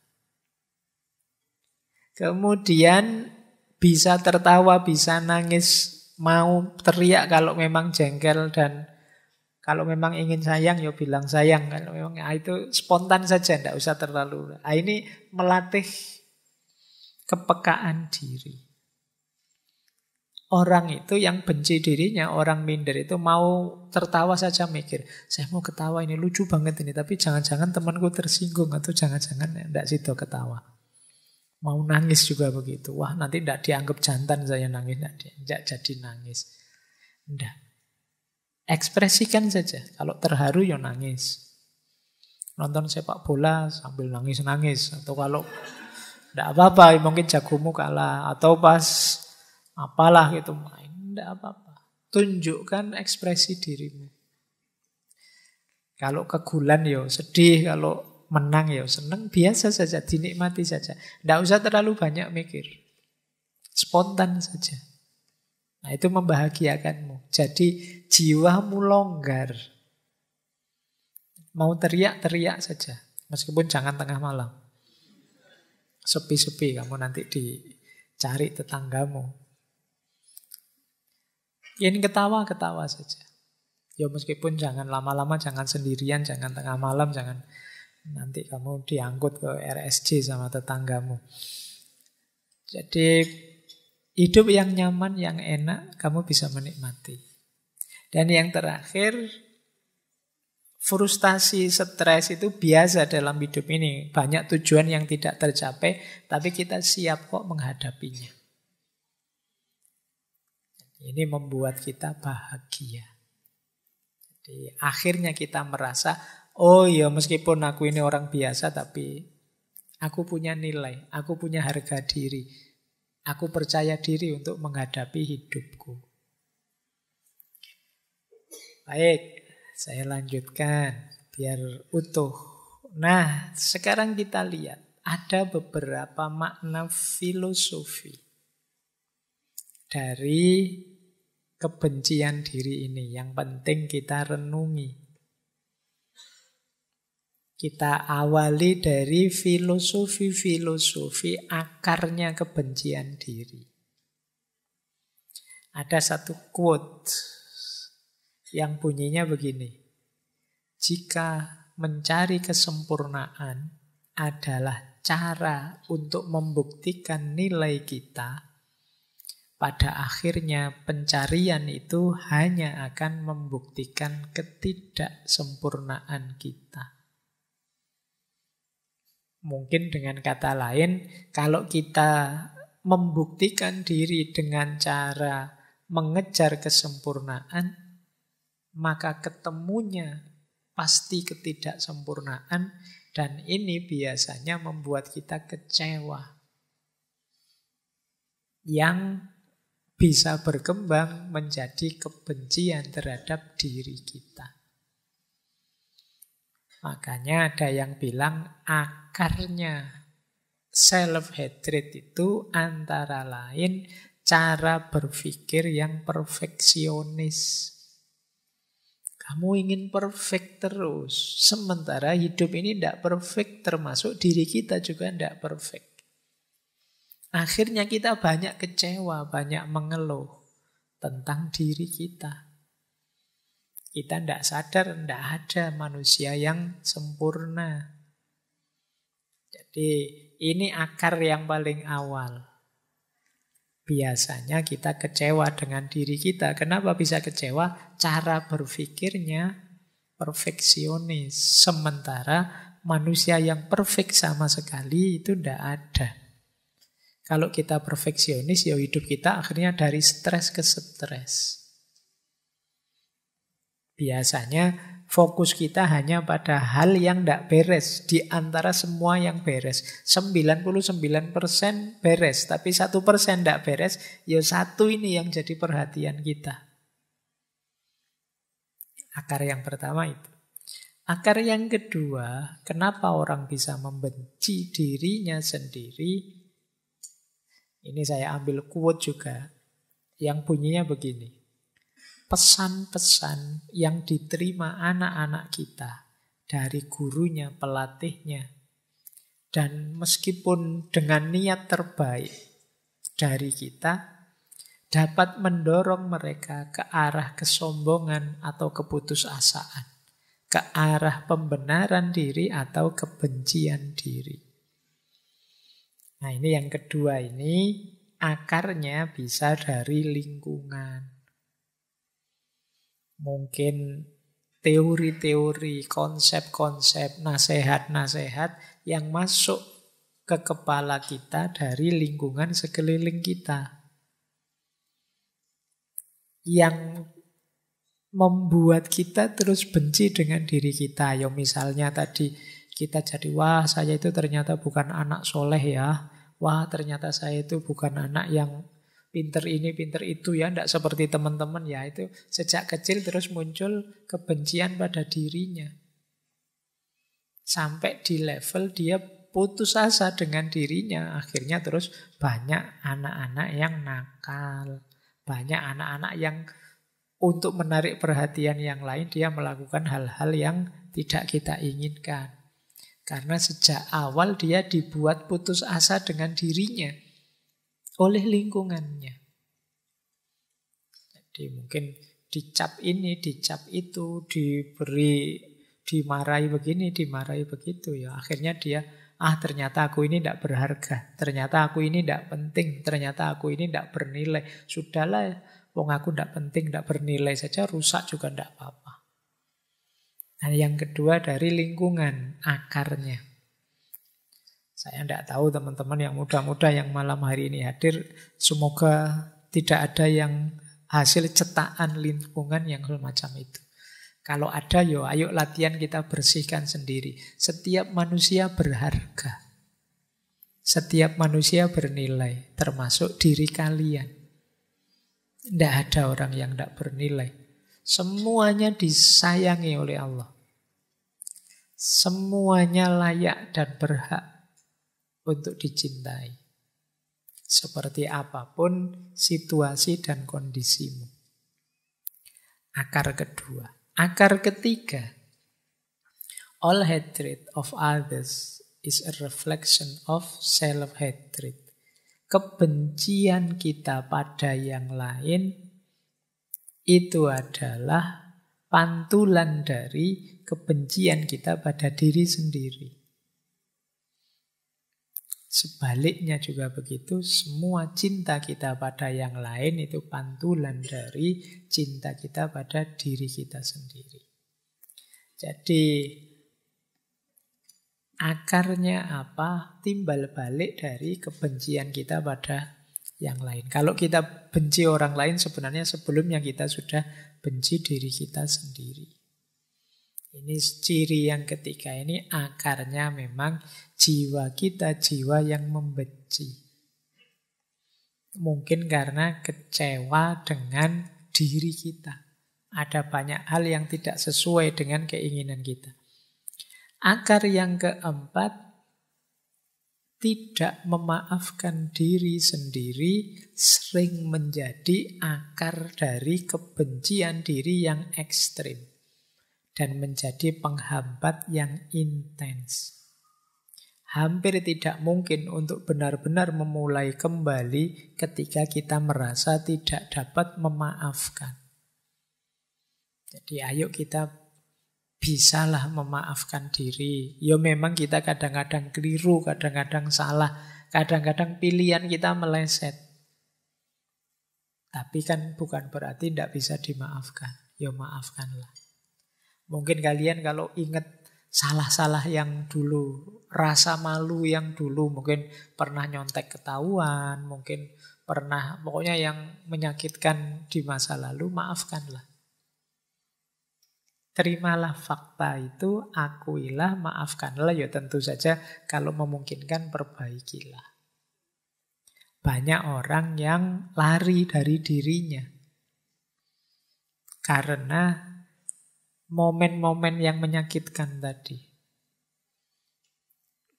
Termasuk sangat benci dirinya karena momen-momen tertentu. Nah, maafkanlah.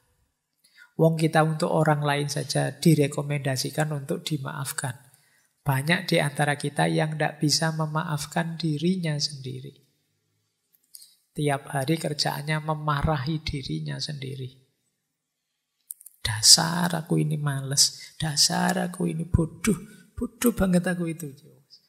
Kemudian, aku ini, sering kita memarahi diri kita sendiri, tidak memaafkan. Allah aja maha pengampun. Untuk sesama kita diminta memaafkan, tapi kita kejam sekali pada diri kita sendiri. Nah, akarnya ternyata kita tidak mau memaafkan diri. Terus, setelah akar kita ketemu rasanya. Rasa yang pertama adalah rasa negatif. Ada quotes yang pertama itu, kalau hati dibalut kebencian, kupu-kupu yang cantik tampak seperti gagak yang manis. Serigala yang seperti ulat pun tampak menjadi naga.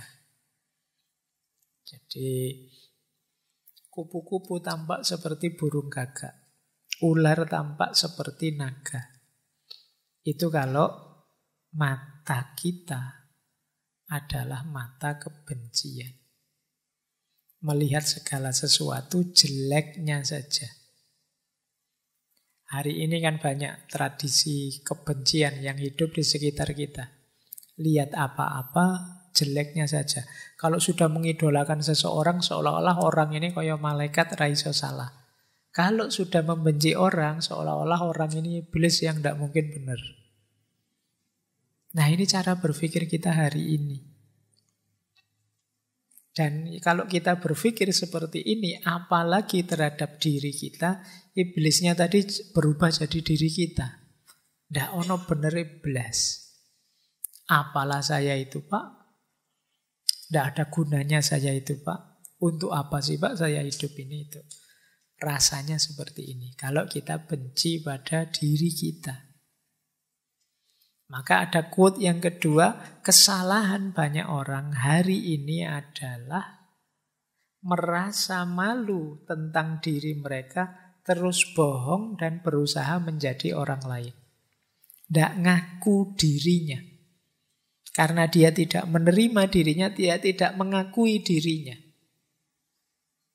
Siapa aku yang seperti ini? Enggak, ini bukan saya kok, Pak. Saya enggak begini kok, Pak. Aslinya enggak tahu, sekarang kok begini.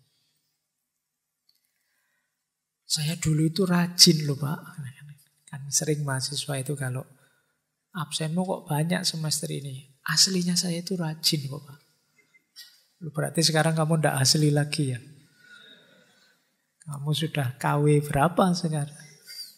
Orang sering tidak menerima dirinya sendiri, malu dengan dirinya. Akhirnya dia melarikan diri dari dirinya dengan cara apa? Berusaha menjadi orang lain. Nah, saya itu malu, Pak. Saya itu wajah saya agak keras gini, tapi saya sukanya kok musik-musik yang misalnya tradisional, musik itu loh, Pak. Terus dia merasa malu karena circle-nya musiknya beda. Akhirnya dia mengubah dirinya.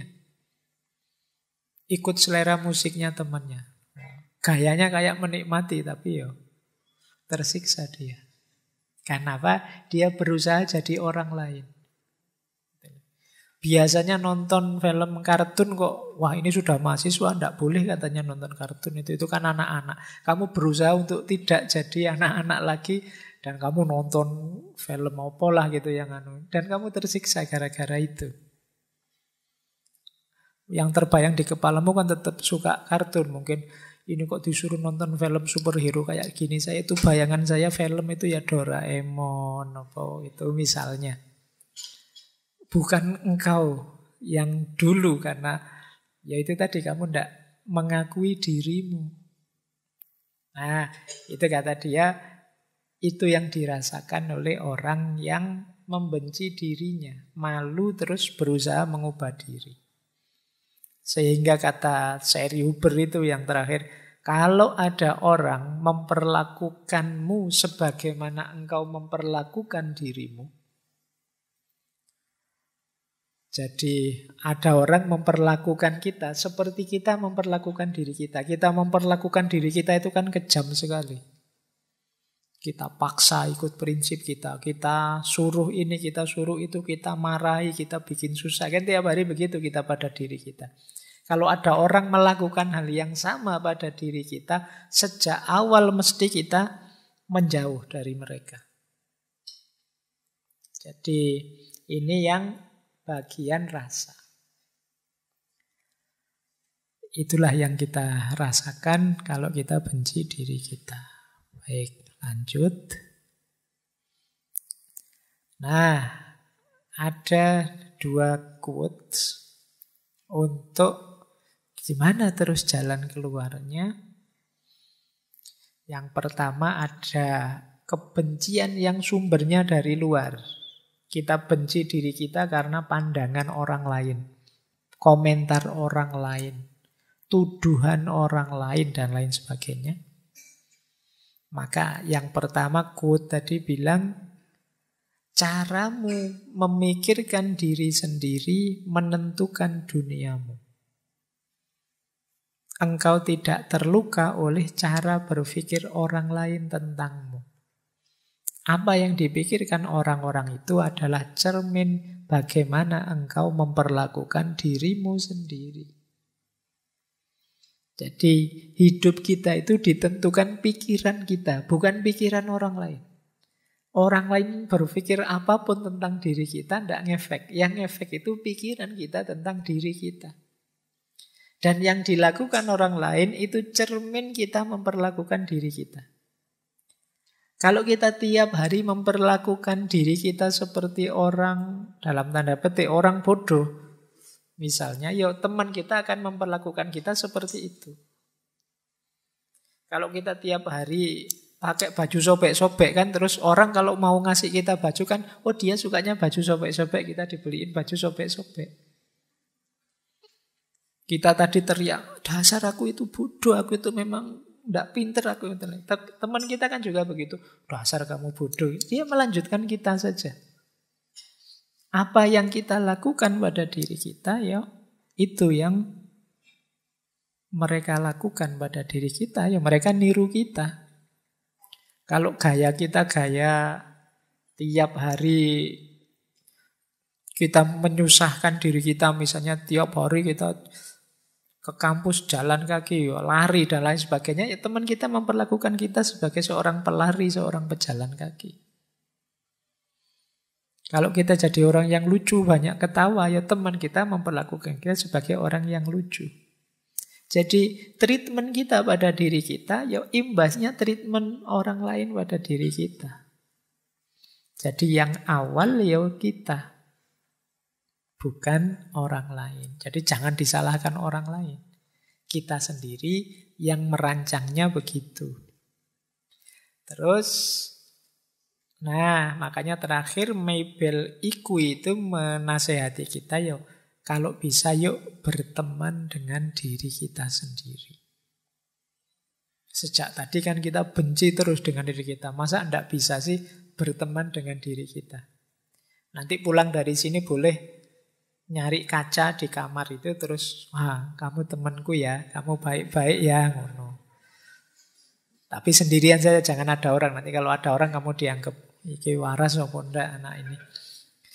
Coba kamu ajak ngobrol temenmu tadi, dirimu sendiri.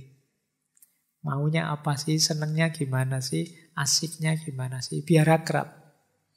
Karena kemarin-kemarin kita banyak sekali tema untuk menyadari diri, mengenali diri. Yaitu sederhananya kita berteman dengan diri kita pahami dia, kita cari apa maunya, kita selidiki bentuk yang dia inginkan dalam hidup ini dan lain sebagainya.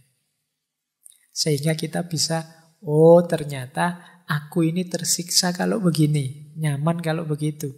Nah itu terus kalian bisa membahagiakan dia. Membahagiakan dia berarti membahagiakan dirimu sendiri. Aku tersiksa kalau ngajinya panjang gini Pak. Oh ya berarti sesuk setengah saja ngajinya, terus kalau sudah capek mundur sambil tiduran juga boleh. Atau wah saya kalau dipotong-potong tidak tuntas Pak, enaknya yang ini. Coba kamu pahami dirimu, enaknya bagaimana, terus kamu turuti. Tidak harus selalu ikut orang lain. Wah saya yang lain ke sana, ya saya ke sana enggak. Coba kamu pahami, kamu baca, kamu ikuti maunya, biar kamu bahagia. Ini yang disebut berteman dengan diri kita sendiri. Baik, saya tambahi babak terakhir. Kita geser sebentar ke religius perspektifnya. Kalau dalam agama, bentuk konkretnya perlawanan kita terhadap kebencian diri adalah hidup yang sabar dan syukur. Ada satu hadis yang artinya kira-kira seorang yang mukmin itu luar biasa hidupnya karena dia tidak bisa kalah. Kalau sedang enak dia bersyukur, kalau sedang sulit dia sabar. Jadi kita ini hidup ini tidak ada tidak nyamannya. Selalu nyaman. Tapi kan kadang-kadang berat Pak. Tidak. Kalau pas berat sulit ada senjata namanya sabar. Kalau pas enak, nyaman, ada senjata namanya syukur. Ada syukur, ada sabar, menang sudah. Itu dua senjata utama. Nah itu saya bawakan dua ayat tentang syukur. Yo, nanti teman-teman boleh baca sendiri, ngecek sendiri saat tafsirnya ya. Bisa yang pertama dari surat Ibrahim ayat 7, yang kedua dari surat Luqman ayat 12. Kalau yang pertama, wa itta'adzana rabbukum la in syakartum la azidannakum wa la in kafartum inna adzabi lasyadid. Jadi Allah menyatakan jika engkau bersyukur pasti akan kutambah nikmatnya untukmu. Dan bila engkau kufur ya sesungguhnya siksaku amat pedih. Jadi tambah syukur, tambah nikmat. Karena syukur sendiri itu aktivitas menerima dan menikmati apapun yang diberikan oleh Allah.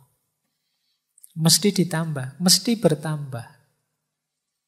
Karena enak 10, begitu kita syukuri enaknya jadi 20. Karena dalam aktivitas bersyukur kita sedang menerima dan menikmati. Kalau tidak bersyukur kita menolak. Tidak hanya menolak kenikmatan yang datang, tapi juga menolak yang memberi kenikmatan yaitu Allah. Makanya yang belakang disebut azabku sangat pedih karena kamu nolak aku yang memberi kenikmatan tadi. Nah ini kalau pakai logika agama. Jadi kalau kalian dapat rezeki 10 ya, kalau bersyukur rezekinya nambah. Apa-apa kalau disyukuri ya nambah. Nambahnya paling tidak dari sisi nikmatnya. Yang kedua, kalau ini nanti bisa dibaca sendiri ya. Kalau ini nasihatnya Luqman. Saya ambil karena banyak rumor dalam dunia filsafat yang bilang bahwa Luqman ini representasinya Sokrates. Ya, silahkan dicari sendiri bukunya. Tapi di sini Luqman memang menyuruh untuk bersyukur. Barang siapa bersyukur, sebenarnya dia bersyukur pada dirinya sendiri. Fa'innama yashkuru li nafsih. Kalau kita tidak bersyukur, fa'innallaha ghaniyyun hamid. Allah tidak butuh kita. Allah itu maha kaya, maha terpuji. Yang butuh bersyukur itu kita. Baik, kalau ayat-ayat teman-teman mestinya lebih paham ya, yang paham. Nanti kalau panjang-panjang bingung. Saya ambil lagi beberapa qaul dari para ulama. Kata Imam Ghazali, syukur itu lebih tinggi daripada sabar, daripada khauf, daripada zuhud. Jadi ini kalimat dari Imam Ghazali. Syekh Kamaluddin Ahmad. Beliau ini seorang qadhi dari Aleppo. Kata dia, orang itu jadi tidak bersyukur ketika fokus pada satu aspek negatif dirinya saja. Jadi dia melupakan banyak aspek yang lain. Kata beliau, seringkali kita hanya melihat satu waktu saat kita sakit dan melupakan 99 kali saat kita sehat. Kapan saja kita kehilangan rasa syukur, maka kita akan kehilangan sifat iman kita. Kemudian dari Syekh Norman Ali Khan, kata beliau, bersyukur itu bukan hanya sebatas alhamdulillah. Bersyukur adalah sikap, bersyukur adalah gaya hidup, bersyukur adalah cara berpikir. Dan masih banyak qaul-qaulnya para ulama yang menyuruh kita bersyukur. Orang bersyukur itu berarti menerima dirinya apa adanya. Rumusnya tadi, kalau pas yang jelek-jelek sabar, kalau yang baik-baik syukur. Ini menghindarkan kita dari benci pada diri kita sendiri. Terakhir, seperti apa sih cirinya orang yang sudah bersyukur itu? Berarti orang yang mencintai dirinya, berarti orang yang tidak benci dengan dirinya. Yang pertama, gembira. Kata Imam Hasan Al-Basri, kemana-mana orang ini senyum. Saya tidak tahu ada tidak di sini yang kemana-mana senyum. Saya ngomong gini terus bodoh senyum kabeh. Rasulullah itu punya satu gelar basam. Basam itu mukanya selalu tersenyum. Mungkin beliau pas tidak senyum, tapi orang dekat beliau rasanya disenyumi terus. Ini menunjukkan jiwa yang bersyukur. Jadi dia gembira, hidupnya gembira. Yang kedua, menggembirakan. Tidak hanya gembira, tapi juga menggembirakan. Menggembirakan itu kehadiranmu tidak hanya bermanfaat untuk dirimu, tapi bermanfaat untuk yang di luar dirimu. Karena engkau gembira, kalau bahasa psikologinya mungkin, maka frekuensi dan vibrasimu yang kamu sebarkan ke sekeliling juga menggembirakan. Orang bisa seperti ini karena dia bersyukur. Karena dia menerima hidupnya dan mensyukuri apapun yang terjadi dengan dirinya. Ketika dia bersyukur, dia gembira. Ketika dia gembira, dia menggembirakan. Kita dekat dengan orang yang senyum terus, dengan orang yang gembira kan enak. Tapi kita dekat dengan teman yang merengut terus, sumpek terus, susah terus, kita males. Main yuk ke teman yang itu, males nanti ketemu masalah lagi. Ada saja problem gitu kan, kita sering gitu. Nah, Jadi orang yang menggembirakan, biar orang kangen dengan kita. Jadi, kan banyak itu di antara kita yang tidak bikin kangen, malah bikin sebel. Harusnya kehadiran kita ditunggu-tunggu, tapi nanti ada momen kehadiran kita dilarang-larang. Semoga dia tidak datang, semoga dia tidak datang. Alah datang. Itu, ayo. Berarti kehadiran kita ditolak, tidak ditunggu.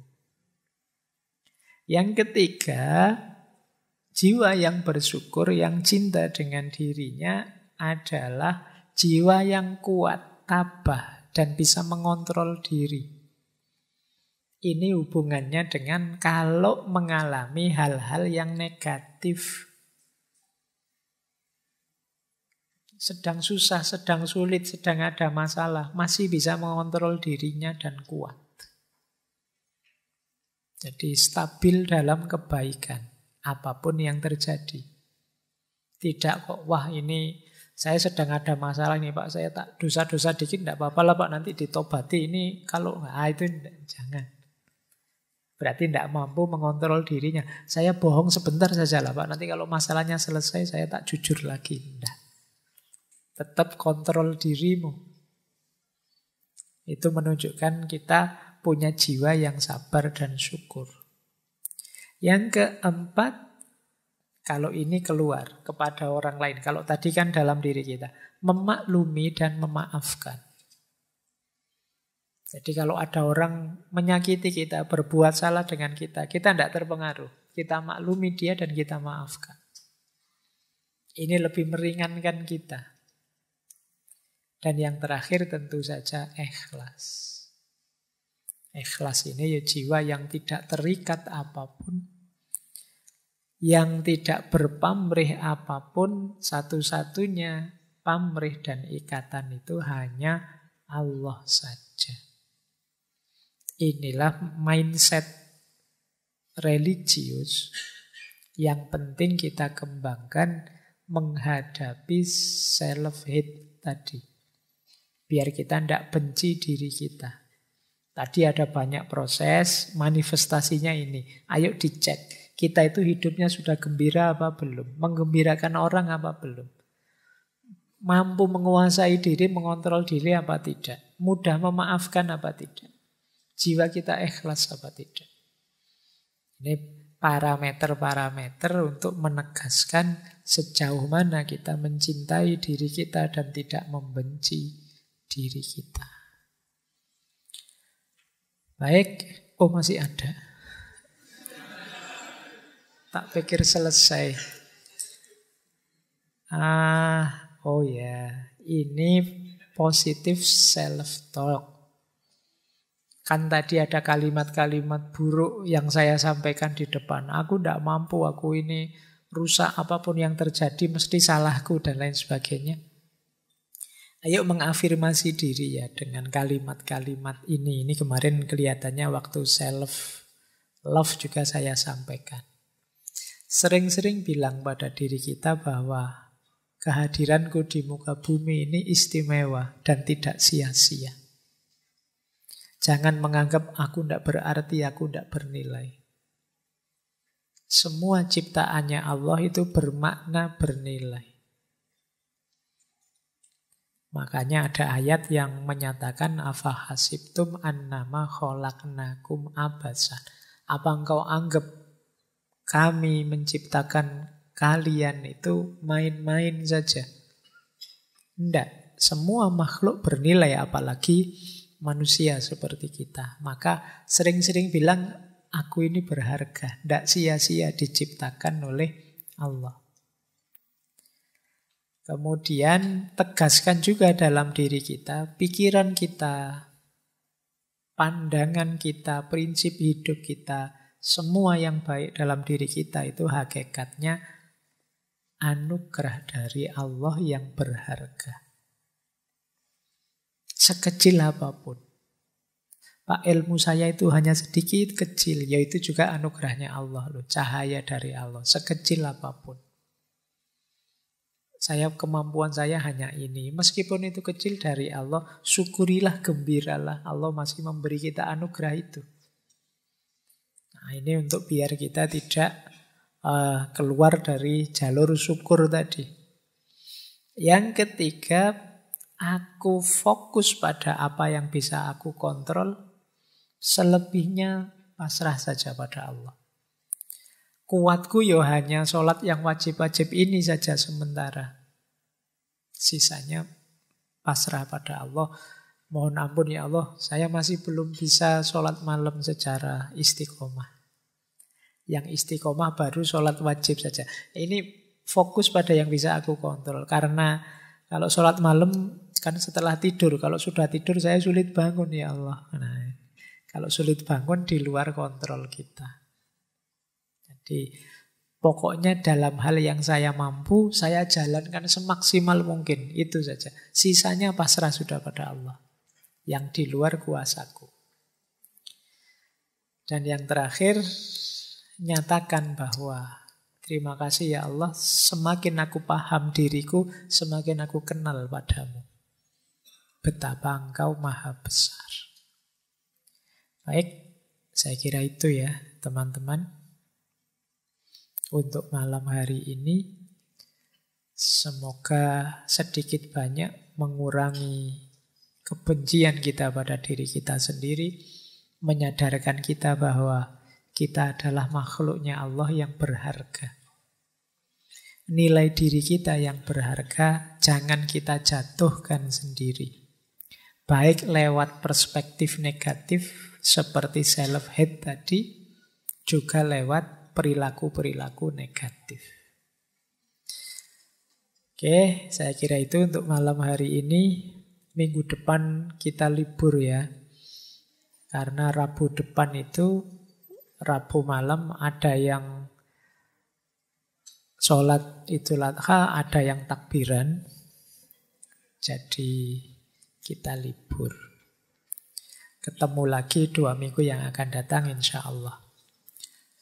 Saya akhiri sekian. Wallahul muwafiq. Wallahu a'lamu bissawab. Wassalamualaikum warahmatullahi wabarakatuh.